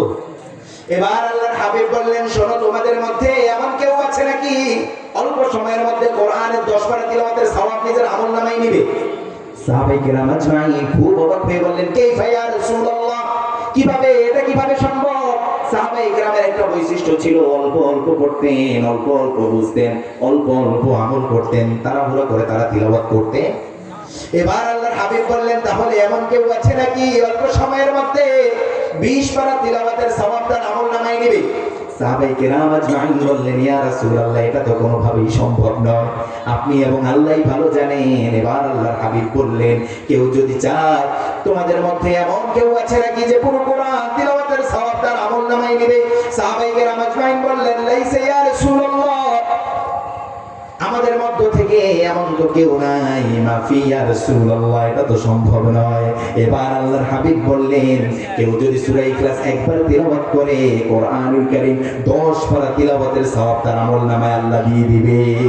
এবার আল্লাহর হাবিব বললেন, কেউ যদি 2 বার সূরা ইখলাস তিলাওয়াত করে, ওই ব্যক্তির আমলনামায় আল্লাহ 20 পারা তিলাওয়াতের সওয়াব দিয়ে দিবেন। আল্লাহু আকবার। এবার আল্লাহর হাবিব বললেন, কেউ যদি 3 বার সূরাতুল ইখলাস তিলাওয়াত করে, ওই ব্যক্তির আমলনামায় আল্লাহ পুরো কোরআন তিলাওয়াতের সওয়াব দিয়ে দিবে। সুবহানাল্লাহ। আল্লাহর হাবিব খুব বেশি ভালোবাসতেন এই সূরাকে। একজন সাহাবী নিয়োগ করা হলো, ইমাম নিয়োগ করা হলো। এই ইমাম সাহাবী ফজরও ইখলাস পড়ে, যোহরও ইখলাস পড়ে, আসরও ইখলাস পড়ে, মাগরিবও ইখলাস পড়ে, ইশাও ইখলাস পড়ে। 3 ওয়াক্তে সবাই শুনে, 2 ওয়াক্তে কেউ শুনে। সাহাবায়ে কেরাম আজমাইন বিচার নিয়ে আসলেন, ইয়া রাসূলুল্লাহ, কেমন ইমাম নিয়োগ করেছেন? ফজরও ইখলাস পড়ে, মাগরিবও ইখলাস পড়ে, ইশাও ইখলাস পড়ে। আল্লাহর হাবিব কখনো 2 পক্ষের কথা না শুনে রায় দিতেন না। আপনার দেশে 2 পক্ষও লাগে না, 1 পক্ষও লাগে না, রায় আছে না নাই? মন চেয়েছে গুম করে দাও, গুম করে দিয়েছে, আছে না নাই? মন চেয়েছে হত্যা করে দাও, ফাঁসি দিয়ে দাও, ফাঁসির রায় দিয়ে দাও, যাবজ্জীবন দিয়ে দাও, আমৃত্যু কারাদণ্ড দিয়ে দাও। এমন তো হয় নাই। অন্য দেশে হয়েছে, বাংলাদেশে হয় নাই। আল্লাহর হাবিব কখনো 2 পক্ষের কথা না শুনে রায় দিতেন না। ডাকা হলো, তুমি এটা করো নাকি? সাহাবীকে ফেললেন, ইয়া রাসূলুল্লাহ, আমি করি কেন? কোনো ইয়া রাসূলুল্লাহ, আল্লাহর পরিচয়, আল্লাহর ভালোবাসায় শুধুমাত্র ঘুরে ঘুরে আমার মুখ থেকে সূরা ইখলাসটা বের হয়। সুবহানাল্লাহ। আল্লাহর হাবিব হতবাক হয়ে গেলেন। আল্লাহ সাইয়্যিদুনা জিবরিলকে পাঠালেন, যাও আমার নবীকে সুসংবাদ দাও, আর এই সাহাবীকে সুসংবাদ দাও, যারা সূরা ইখলাস ভালোবাসে, তোমার রবকে ভালোবাসে, এই ভালোবাসা তাকে আমার সুন্দর জান্নাত দিয়ে দিবে। সুবহানাল্লাহ। আল্লাহর হাবিব ফজরের সালাতের সুন্নতের সময় প্রথমেই পড়তেন কাফিরুন, দ্বিতীয় রাকাতে পড়তেন ইখলাস। আবার যখন রমজানুল মুবারকে ভিতরের সময় দাঁড়াতেন, 2 রাকাত করে 8 রাকাত পড়তেন, তারপর দাঁড়াতেন 3 রাকাত পড়তেন। প্রথমেই পড়তেন সাব্বিহ ইসমা রাব্বিকাল আলা, দ্বিতীয় রাকাতে পড়তেন কাফিরুন, তৃতীয় রাকাতে পড়তেন কুল হুয়াল্লাহু আহাদ আল্লাহুস সামাদ লাম ইয়ালিদ ওয়া লাম ইউলাদ ওয়া লাম ইয়াকুল লাহু কুফুয়ান আহাদ। আল্লাহ আমাদের সকলকে আমল করার তৌফিক দান করেন, পড়েন আমিন। সূরা ইখলাস। এমন কোন জায়গা থেকে কথা বললাম যেটা আপনি আমল করতে পারবেন না? এমন জায়গা থেকে কথা বলেছি? যেই জায়গা থেকে কথা বলছি সবাই আমল করতে পারবেন তো ইনশাআল্লাহ? কোরআনের মাঝখান থেকে যদি কথা বলতাম, অনেকের মাথার উপর দিয়ে যেত, আমল করার সুযোগ কম ছিল। এমন আয়াত থেকে কথা বলিনি, এমন সূরা থেকে কথা বলিনি যে আপনি কি করবেন? আপনি ভুলে যাবেন। বুঝতে পেরেছেন তো ইনশাআল্লাহ? যেহেতু মায়েরা এসছে, মায়েদের জন্য 2-4 মিনিট একটু কথা বলি। আমাদের সংসার, আমাদের ঘর, আমাদের সমাজ, আমাদের রাষ্ট্র সুন্দর আমাদের মায়েদের জন্য, আলহামদুলিল্লাহ পড়েন। আবার মা বোনদের জন্য সংসারে অশান্তি কম না বেশি? অনেকে রাগ করবে পর্দার আড়াল থেকে যে হুজুর কি বলতেছে। ঘরগুলো আজকে সুন্দর, সুচলা, গুছানো আমাদের মায়েদের জন্য। আবার কিছু কিছু ঘর জাহান্নাম হয়ে যাচ্ছে আমাদের স্ত্রী এবং মায়েদের জন্য, ঠিকই না? আল্লাহর হাবিব বললেন, খবরদার, শাশুড়ি তার বৌমার উপর কোনো জুলুম করতে পারবে নাকি? অথরিটি আছে এটা আপনার? শ্বশুর শাশুড়ি পুত্রবধূকে এক ধরনের দাসী হিসাবে দেখে, এরকম আছে না নাই? এই অঞ্চলে নেই, এই অঞ্চলে আছে। বলে হুজুর, আল্লাহ একটা সোনার টুকরা জামাই দিছে, মেয়েটা যা বলে, যেভাবে যা বলে সব শুনে, কিন্তু আমার পোলাটা হয়েছে অপদার্থ, বউ যা বলে তাই শুনে। বউ যা বলে, চিন্তা করতে পারেন হিসাব কেমন? আপনি আপনার মেয়েকে, আপনার পুত্রবধূকে, দুজনকে সমানভাবে দেখবেন, তাহলে রহমত আর বরকত ঢেলে দিবেন কে? আপনি একটু চিন্তা করেন তো, আপনার আদরের কলিজার টুকরা ছেলে যার কাছে প্রশান্তি পায়, যার কাছে প্রশান্তি পায়, যাকে নিয়ে একটু বেড়াতে গেলে তার হৃদয়টা প্রশান্ত থাকে, যার দিকে তাকালে তার ভালো লাগে, এমন ব্যক্তিকে আপনি কি করেন? সারাক্ষণ ধমকের উপরে রাখেন, কাজ বাড়িয়ে দেন। বরং আপনি এটা করবেন, যখন আপনার ছেলে ঘরে ঢুকবে আপনি আপনার পুত্রবধূকে বলবেন, তুমি যাও আমার ছেলের কাছে, দেখো তার কি লাগে, তার কি প্রয়োজন, তুমি এই কাজটা থেকে আলাদা হয়ে যাও, বাকি অংশ আমি দেখতেছি, বা এটা পরে করো। এরকম করা যেত কি যেত না? ঘরগুলো সুন্দর হয়ে যেত না? যেত কি না? বরং এরকম বহু দেখা যায়, আমাদের বহু শাশুড়িদেরকে দেখা যায়, বরং তাকে আরো কিভাবে ব্যস্ত রাখবে শুধুমাত্র এই চিন্তা করে, একটার পর একটা কাজ, এটা রেখে ওটা করো, ওটা শেষ হলে এটা, এরকম আছে না নাই? এগুলো তো আমি বানিয়ে বলতেছি, বানিয়ে বলতেছি, ঢাকা থেকে বানিয়ে আনছি নাকি? গল্প কাহিনী নাকি এটা সমাজের বাস্তব চিত্র? বাস্তব চিত্র। মেয়ে ফোন করে বলে, মা কাজ করতেছি, পরে কথা বলবো। বলে আমার মেয়ের কপালটাই খারাপ, ওই বাড়িতে যাওয়ার পরে কাজ আর কাজ, এদিকে নিজের পুত্রবধূ কিন্তু কাজ করতে করতে অবস্থা খারাপ। বলে হুজুর কি শুধুমাত্র পুত্রবধূদেরকে নিয়েই বলবে? এটা আমাদের দেশের কালচার, আমরা এখনো দিন না থাকার কারণে উদার হতে পারি। এগুলো হলেই তো আমাদের ঘরগুলো সুন্দর হয়ে যাবে। আল্লাহর হাবিব আমাদের মায়েদেরকে 4টা কাজ দিয়েছেন। কয়টা কাজ? 4টা কাজ দিলেন। বললেন এই 4টা কাজ যে করবে, আল্লাহর অনেক সুন্দর জান্নাতের সার্টিফিকেট আমি নবী দিয়ে তাকে জান্নাতে ঢুকিয়ে দিব। সুবহানাল্লাহ। সাধারণ বিষয়। কয়টা কাজ দিলেন? বাসায় গিয়ে বলতে পারবেন? চলো। এবং আমরাও কিভাবে চলতে হবে এই কথার মধ্যে আমি একটু বলবো। এই সমাজ সংস্কার হওয়া উচিত, ঠিক না? পরিবারগুলো সংস্কার হওয়া উচিত, পরিবারগুলো সুন্দর হওয়া উচিত। কারণ আপনার যদি পরিবারে অশান্তি থাকে, আপনার সালাতে মনোযোগ নাই, সিয়ামে মনোযোগ নাই, বাইরের মানুষের সাথে ভালো আচরণ হবে। 1 নম্বরে বললেন আল মারআতু ইযা সাল্লাত খামসাহা। কোন নারী যদি আল্লাহর সুন্দর জান্নাতে যেতে চায়, যদি জান্নাত প্রত্যাশী নারী হয়, সে যদি চায় আল্লাহর সুন্দর জান্নাতে সে বসবাস করবে, তার জন্য আমার পক্ষ থেকে 4টা কাজ। কয়টা কাজ? 1 নম্বরে বললেন আল মারআতু ইযা সাল্লাত খামসাহা, প্রতিদিন 5 ওয়াক্ত সালাত সময় মতো সুন্দর করে আদায় করতে হবে। কয় ওয়াক্ত? 5 ওয়াক্ত সালাত। কয় ওয়াক্ত সালাত? এবার আমি আপনাকে বলবো, বোন, পর্দার আড়াল থেকে যারা শুনছেন, আপনাকে বলবো, আপনার যদি সময় সংকীর্ণ হয়, যেহেতু আপনি প্রতিদিন কাজকর্ম নিয়ে বেশি ব্যস্ত থাকেন, যদি আপনার এমন সমস্যা হয় আপনি পুরো নামাজ পড়তে না পারেন, তাহলে আপনি ফরজটা দিয়ে শুরু করেন। কি দিয়ে শুরু করবে? জোহরের ফরজ কয় রাকাত? আপনি সুন্দর করে যখনই সালাতের সময় হয়েছে, মসজিদে আজান হয়েছে কি হয় নাই সেটা দেখার সুযোগ, মসজিদে জামাত হয়েছে কিনা সেটা আপনার দেখার দরকার। আপনি সুন্দর করে ওযু করে, যদি আপনার পবিত্রতার প্রয়োজন হয় তাহলে গোসলটা সেরে নেন, আর যদি সেটার প্রয়োজন না হয় তাহলে আপনি ওযু করে নেন। পোশাক আশাক যেমন আছে থাকুক। কথা বুঝতে পেরেছেন কিনা? দ্রুত ওযু করে এবার সালাতে দাঁড়িয়ে যান, মনোযোগ দিয়ে পড়েন, কোমলতার সাথে, বিনয়ের সাথে। কারণ রব বললেন আমার মুমিনেরা সফলতা অর্জন করে ফেলেছে। কোন মুমিন? কোন মুমিন? রব বললেন আমার মুমিনেরা সফলতা অর্জন করে ফেলেছে। তাদের মধ্যে প্রথম শ্রেণী হচ্ছে আল্লাযীনা হুম ফি সালাতিহিম খাশিউন। আল্লাহু আকবার। যারা সালাতের মধ্যে বিনয়ী, কোমল, মনোযোগ সহকারে সালাত আদায় করে। তার মানে আপনি সালাতটা ঠিকঠাকভাবে আদায় করতে হবে। হুকুম কার? 5 ওয়াক্ত সালাত। 2 নম্বরে বললেন সামাত শাহরাহা। যখন রমজানুল মুবারক তোমাদের মাঝে আসবে, রমজানের সিয়ামগুলো ঠিকঠাকভাবে আদায় করো। রমজানের ফরজ রোজা। কোন রোজা? ফরজ রোজা। কিন্তু আল্লাহর হাবিব বললেন সিয়ামটা যেন নষ্ট না হয়ে যায়। আল্লাহর হাবিব বললেন 2টা কারণে সিয়ামটা নষ্ট হয়। আসসাউমু জুন্নাহ, সিয়াম হচ্ছে ঢাল স্বরূপ। কি স্বরূপ? ঢাল স্বরূপ। খবরদার ঢালটা যেন ছিদ্র না হয়ে যায়। ঢাল যুদ্ধের ময়দানে তীর ধনুক লেগে যেভাবে ছিদ্র হয়ে যায়, ওই ঢালটা অকেজো হয়ে পড়ে। সাহাবায়ে কেরাম আজমাইন বললেন, কাইফা ইয়া রাসূলুল্লাহ, কিভাবে ঢাল আবার ছিদ্র হয়? এবার আল্লাহর হাবিব বললেন 2টা কারণে ঢাল না হচ্ছে সিয়াম নামক ঢালটা ছিদ্র হয়ে যায়। এক বললেন আল গীবা, যে গীবত করেছে, বিক্কাদিবিন, যে মিথ্যে বলেছে। 2টা কারণের সাথে সাথে সিয়ামটা নষ্ট হয়ে যায়। নাউযুবিল্লাহ। তার মানে সিয়াম অবস্থায় কি করা যাবে না? গীবত করা যাবে না, মিথ্যে কথা বলা সিয়ামের বাইরে মনে করা যাবে নাকি? কোন অবস্থায় করা যাবে? আমাদের মা বোনদের মধ্যে তো এই বিষয় নাই আলহামদুলিল্লাহ। গীবত এবং মিথ্যে কথা একজনের অন্যজনের, 3জন একসাথে বলে অপরজনের নিয়ে একটু ফুলজুরি গসিপ আছে না নাই? আছে না নাই? বাদামের সাথে লবণ যেমন খুব জমে ওঠে, খুব মজা লাগে, টেস্ট। একজনের বদনাম করতে পারলে পিছনের তার দোষ ত্রুটি বর্ণনা করলে মনে হয় এরকম কি একটা মজা পাওয়া যায়। আমি আমার মা বোনদেরকে বলে যাব, কি দরকারে আপনি আপনার আমল নামাটা ভারী করবেন গুনাহ দ্বারা নাকি?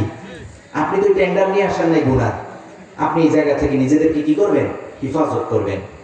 আর আপনি যাদের সাথে এরকম গল্প গুজবের সময় অন্যের নামে বদনাম করেন, এরাই আবার অন্যের সময় অন্যের সাথে আপনার নামে কি করে, বদনাম করবে কি করবে না, করবে। সুতরাং আপনি নিজেকে একটু সেভ করবেন। ভালো আদর্শবান নারীর অভ্যাস সেটা হতে পারে না, সে সবসময় কম কথা বলবে, কি করবে, আর কম কথা যত কম, মিথ্যে কথা তত কম, কথা যত কম, ফাহিশা কথা তত কম, ঠিকই না, গীবত তত কম। কয়টা কাজ গেল, দুইটা, সালাত এবং সিয়াম। 3 নাম্বার কাজ তাআত বালাহা, স্বামীর আনুগত্য করা। কি করা, বিবাহিতদের জন্য। কাদের জন্য, কেমন স্বামী, মুমিন স্বামী, মুমিন স্বামী। আল্লাহর হাবিব একবারও বলেন নাই তোমার ধনী স্বামী, দরিদ্র স্বামী, বৃদ্ধ স্বামী, যুবক স্বামী, স্মার্ট স্বামী, আনস্মার্ট স্বামী, তার গায়ের রং, তার স্কিন টোন হাবশি কালার নাকি শ্যাম বর্ণ নাকি ফর্সা, একবার আল্লাহর হাবিব এই কথা বলেন নাই? বলেছেন, বললেন তো আকবালাহা, স্বামীর আনুগত্য করতে হবে, স্বামীর আনুগত্য করতে হবে। এটা ফরজ করেছেন কে, নাকি হুজুর বলছে?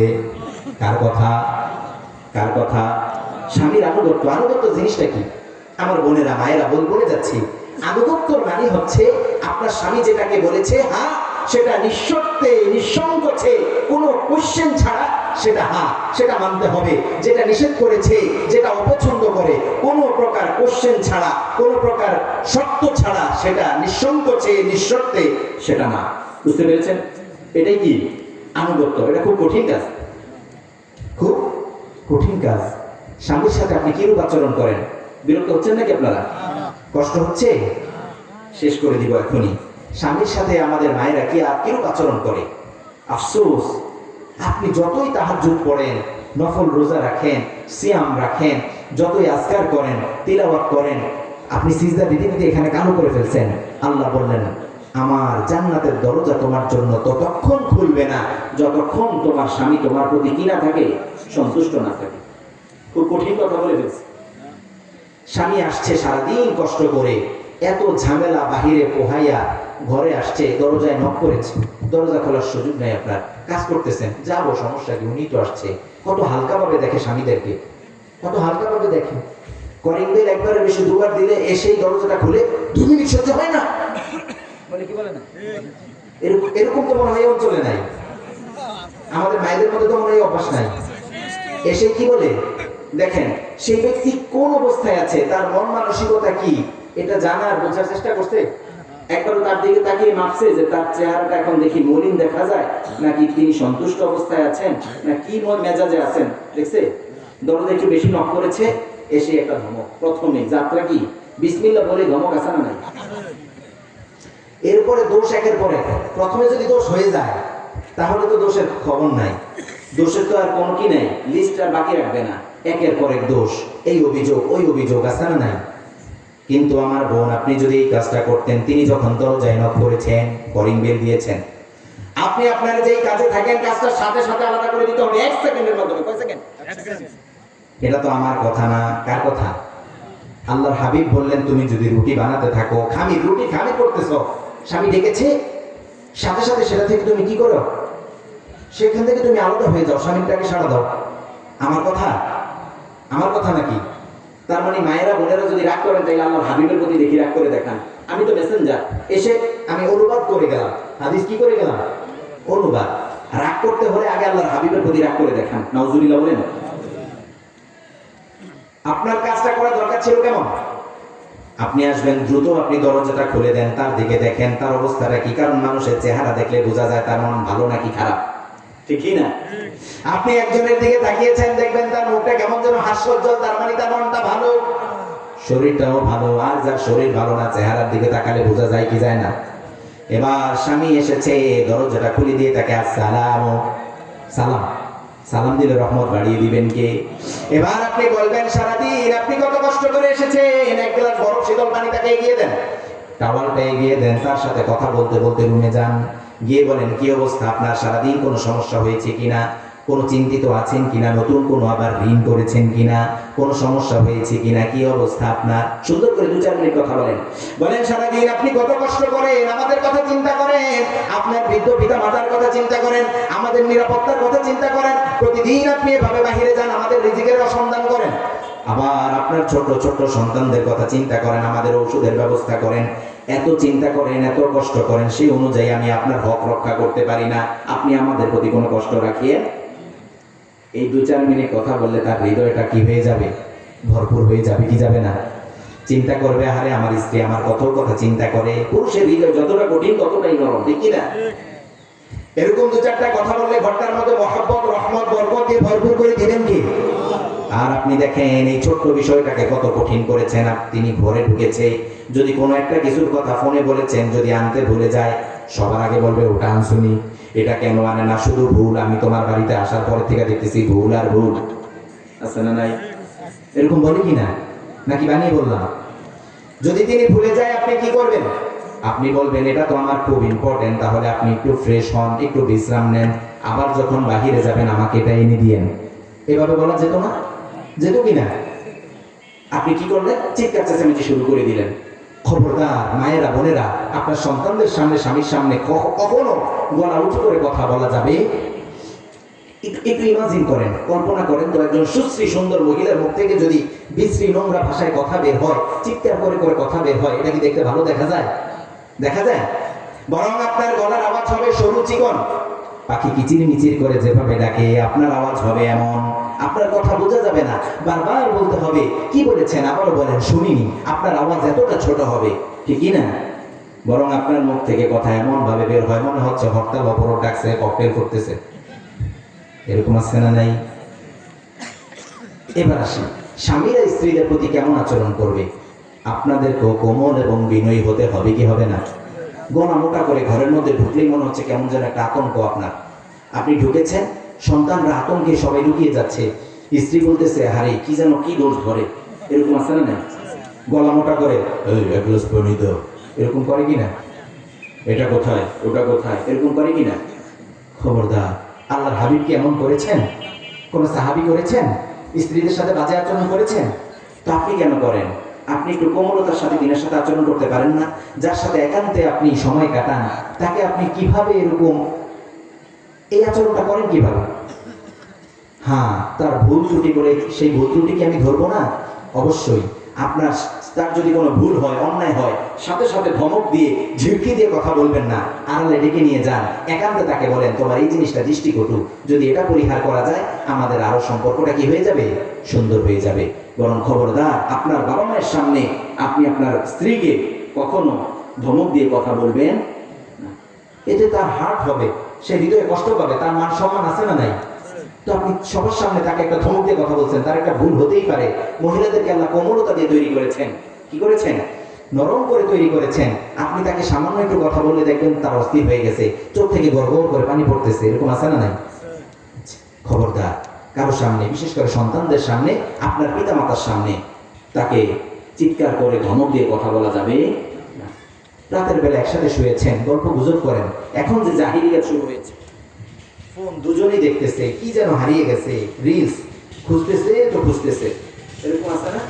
দুইজন দুই দিকে ফিরে শুয়ে শুয়ে ফোন ইউজ করে, কি আজীব বিষয়। একটু কথাবার্তা বলেন, খোঁজ গল্প করেন, সারাদিন কিভাবে কেটেছে, আগামী দিনের পরিকল্পনা কি, দিন নিয়ে চিন্তা ভাবনা কি, কোনো কথা নাই। শুধুমাত্র একজনের কি দোষ হলো আরেকজন এটা বলে, আবার একজন আরেকজনের ফোঁটা দেয়, আমি ওই দিন এসে এটা হয়েছিল, এরকম বলে কি বলে না? তাহলে ঘরের সংসারে শান্তি হবে কিভাবে? আজ থেকে পরিবর্তন হবেন তো ইনশাআল্লাহ? হবেন তো ইনশাআল্লাহ? তিনারা এত কষ্ট করেন, তিনাদের একটু প্রশংসা করেন, আপনার মুখ থেকে তো কোনো কথাই বের হয় না। এটা আল্লাহর হাবিবের সুন্নাহ, আল্লাহর হাবিব যা করেছেন আমরা তা করবো। রাজি আছেন ইনশাআল্লাহ? মায়েদেরকে বলবো স্বামীদেরকে সম্মান করবেন। সালাফরা বলতেন আমাদের স্বামীদেরকে আমরা এমন ভাবে শ্রদ্ধা করতাম, বাদশাহ যেভাবে, বাদশাকে প্রজারা, রাজাকে প্রজারা যেমন সম্মান করত তেমন সম্মান করতাম আমাদের স্বামীদেরকে। আমরা সাইয়্যিদি বলতাম, আমার নেতা, আমার সাহেব। সুবহানাল্লাহ বলেন। আর আপনি আপনার স্বামীকে কোনো মূল্যায়নই করেন না, এত হালকাভাবে দেখতেছেন স্বামীকে। আল্লাহ আমাদের মায়েদেরকে চক্ষু শীতল করা, হৃদয় শীতল করা, কুররাতা আয়ুন হিসাবে কবুল করেন, পড়েন আমিন। 4 নাম্বার কাজ আল্লাহর হাবিব বললেন হাফিজত ফুরুজাহা, তার প্রাইভেটকে, তার লজ্জাস্থানকে সে হিফাজত করবে। এর বিশ্লেষণ হচ্ছে সে তার পর্দাটা ঠিকঠাক ভাবে করবে। কি করবে? পর্দা। খবরদার আপনার গলার সাউন্ড যেন আপনার ঘর থেকে বের না হয়, আপনার স্কিন টোন, গায়ের রংটা কেউ যেন না দেখে, আপনার চেহারা কেমন এটা যেন কেউ না দেখে। এখনকার বোনেরা তো মাশাআল্লাহ বোরকা পরে আবার হিজাব পরে ড্রেসিং এর সামনে দেখে যে আমাকে কেমন লাগছে, বাইরে গেলে ঠিকঠাক কিনা, এরকম আছে মা হাজার, এরকমই তো করে।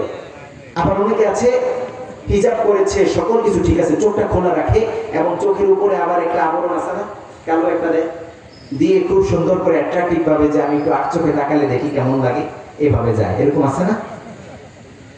তো আপনি ফিতনা রেডি করে বাহিরে যাচ্ছেন যেন যুবকদেরকে কি করা যায়, ফিতনায় ফেলা যায়, একটু অ্যাট্রাকশন দেওয়া যায়, তাদেরকে একটু আকর্ষিত করা যায়। নাউজুবিল্লাহ বলেন। বাবাদেরকে বলবো মেয়েদেরকে পর্দা শেখান, দায়ুস হিসাবে আল্লাহর সামনে দাঁড়াতে হবে। নাউজুবিল্লাহ বলেন। আমার বোনদেরকে বলবো আল্লাহ আপনার জন্য রেডি করে রেখেছেন জান্নাতি পুরুষ, তাহলে আপনি কেন এই দুনিয়ার রাখান্দা নোংরার জন্য আপনি নিজেকে অ্যাট্রাকটিভ হিসাবে কারোর সামনে উপস্থাপন করবেন? আপনি মনি মুক্তার চেয়ে দামি, আপনি থাকবেন আড়ালে, লুকিয়ে থাকবেন, খুব দামি জিনিস।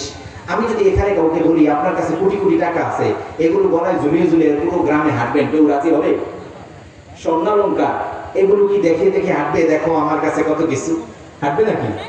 আমাদের মায়েরা, বোনেরা, স্ত্রীরা, আমাদের কন্যারা এর চেয়ে লক্ষ কোটি কোটি গুণ দামি, তাদেরকে আলগোছে শোপিসের মতো রেখে দেন, তাদেরকে কেউ দেখবে না, আলগোছে রেখে দেন।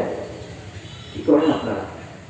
আমার বোনদেরকে বলবো পর্দাটা সুন্দর করে করো, তোমার হাফসি কালার নাকি ফর্সা কি টন, স্কিন টন, এটা কেউ দেখবে না। নিজের চেহারাটা আবৃত করে রাখেন, বোরকা পরেছেন, চেহারাটা খুলে রেখেছেন, তাও আবার লিপসে আবার রং করেছেন, পাশাপাশি আরো সুন্দর করে বিভিন্ন ধরনের মেকআপ এগুলো লাগিয়ে তারপরে বের হয়েছেন যেন আপনাকে আরেকটু সুন্দর লাগে। তো এই পর্দার কোনো মূল্য আছে? আল্লাহ আমাদের মা বোনদেরকে হেফাজত করেন, পড়েন আমিন। জান্নাতি নারী হিসাবে কবুল করেন, পড়েন আমিন।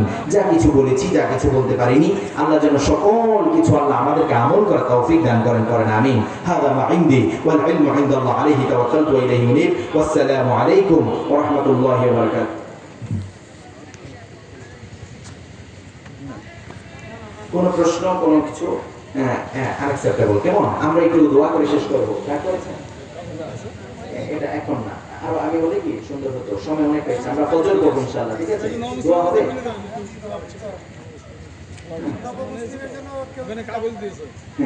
শুনেন, যিনি মুসলিম হয়েছে, কেমন এই বিষয়ে একটু বলি, তিনি সাদাকার জন্য মুসলিম হন নাই, এটার জন্য হয়েছেন? তিনি কেউ তিনার দায়িত্ব নিবেন এজন্য হয়েছেন না, তিনার দায়িত্ব তিনি নিবেন। কিন্তু হ্যাঁ, যেহেতু আমাদের এটা ভ্রাতৃত্বের ধর্ম, আলহামদুলিল্লাহ পড়েন না, আমরা চাই আমাদের কোন ভাই আমাদের ছায়াতলে আসবে, তৌহিদের ছায়াতলে আসবে, তাকে আমরা একা ছেড়ে দিব না। আমরা আমাদের হৃদয় উজাড় করে তাকে ভালোবাসবো, তাকে প্রোটেক্ট করব, তার যা প্রয়োজন আমরা তা করব। রাজি আছেন ইনশাআল্লাহ?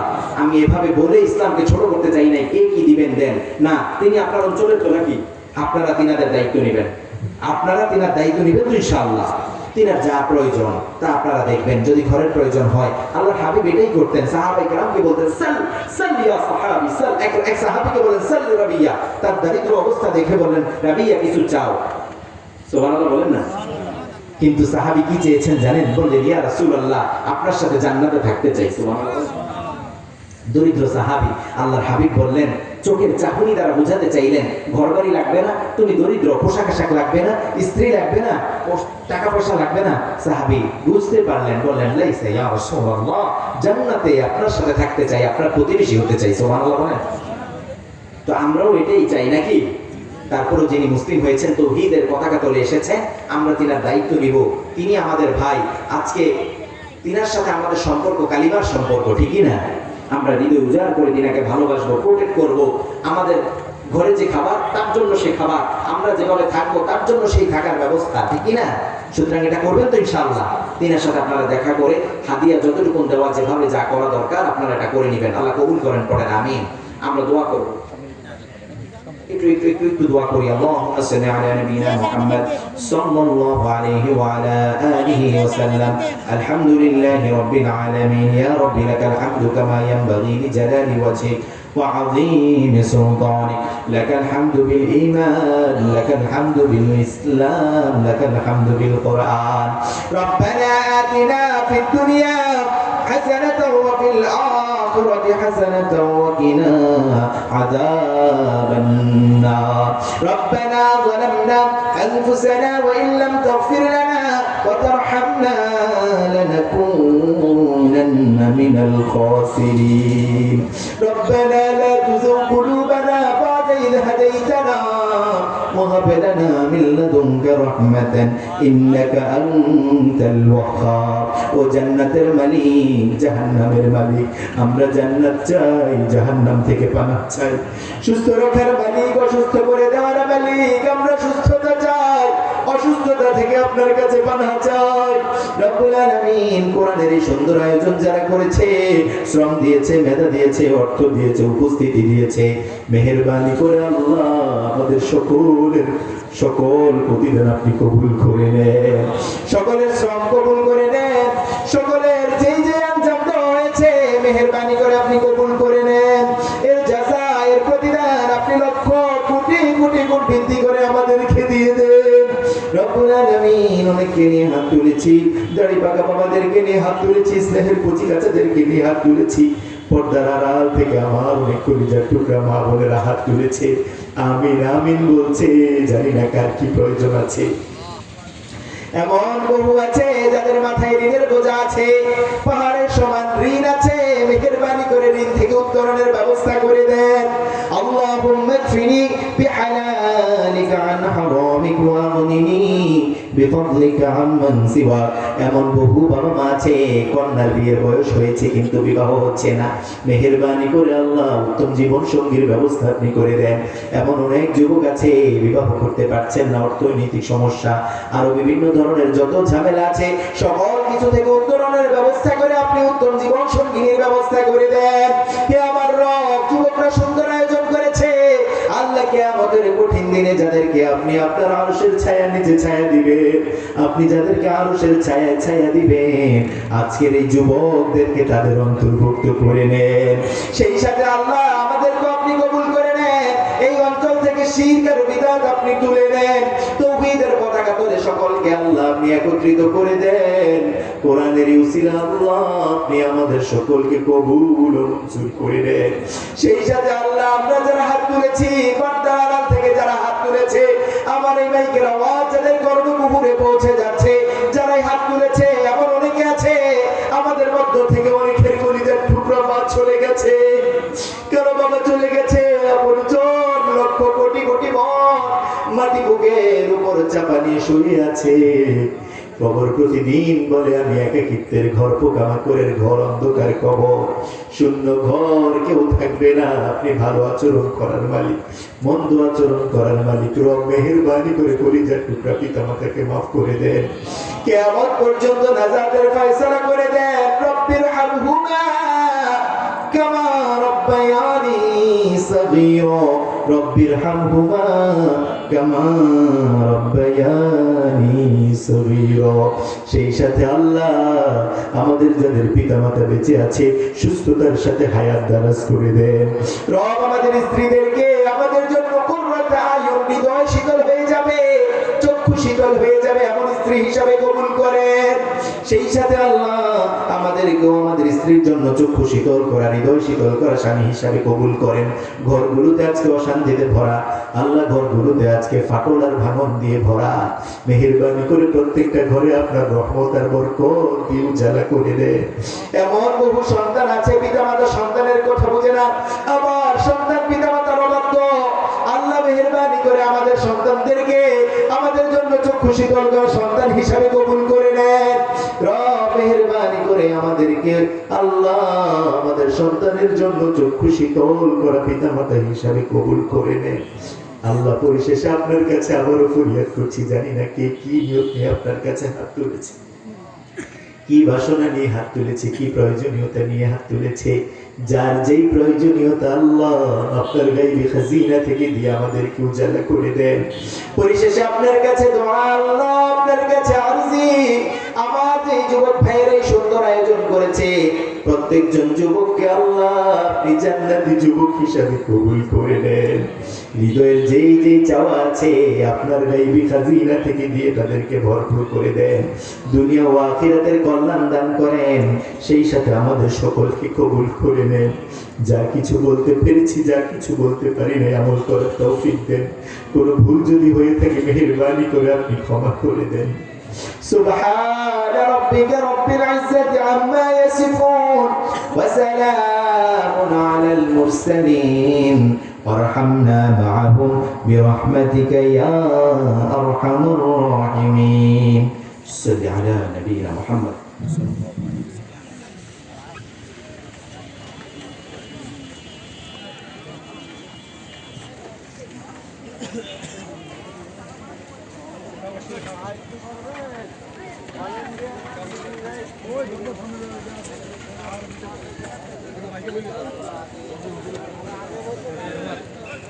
Hey,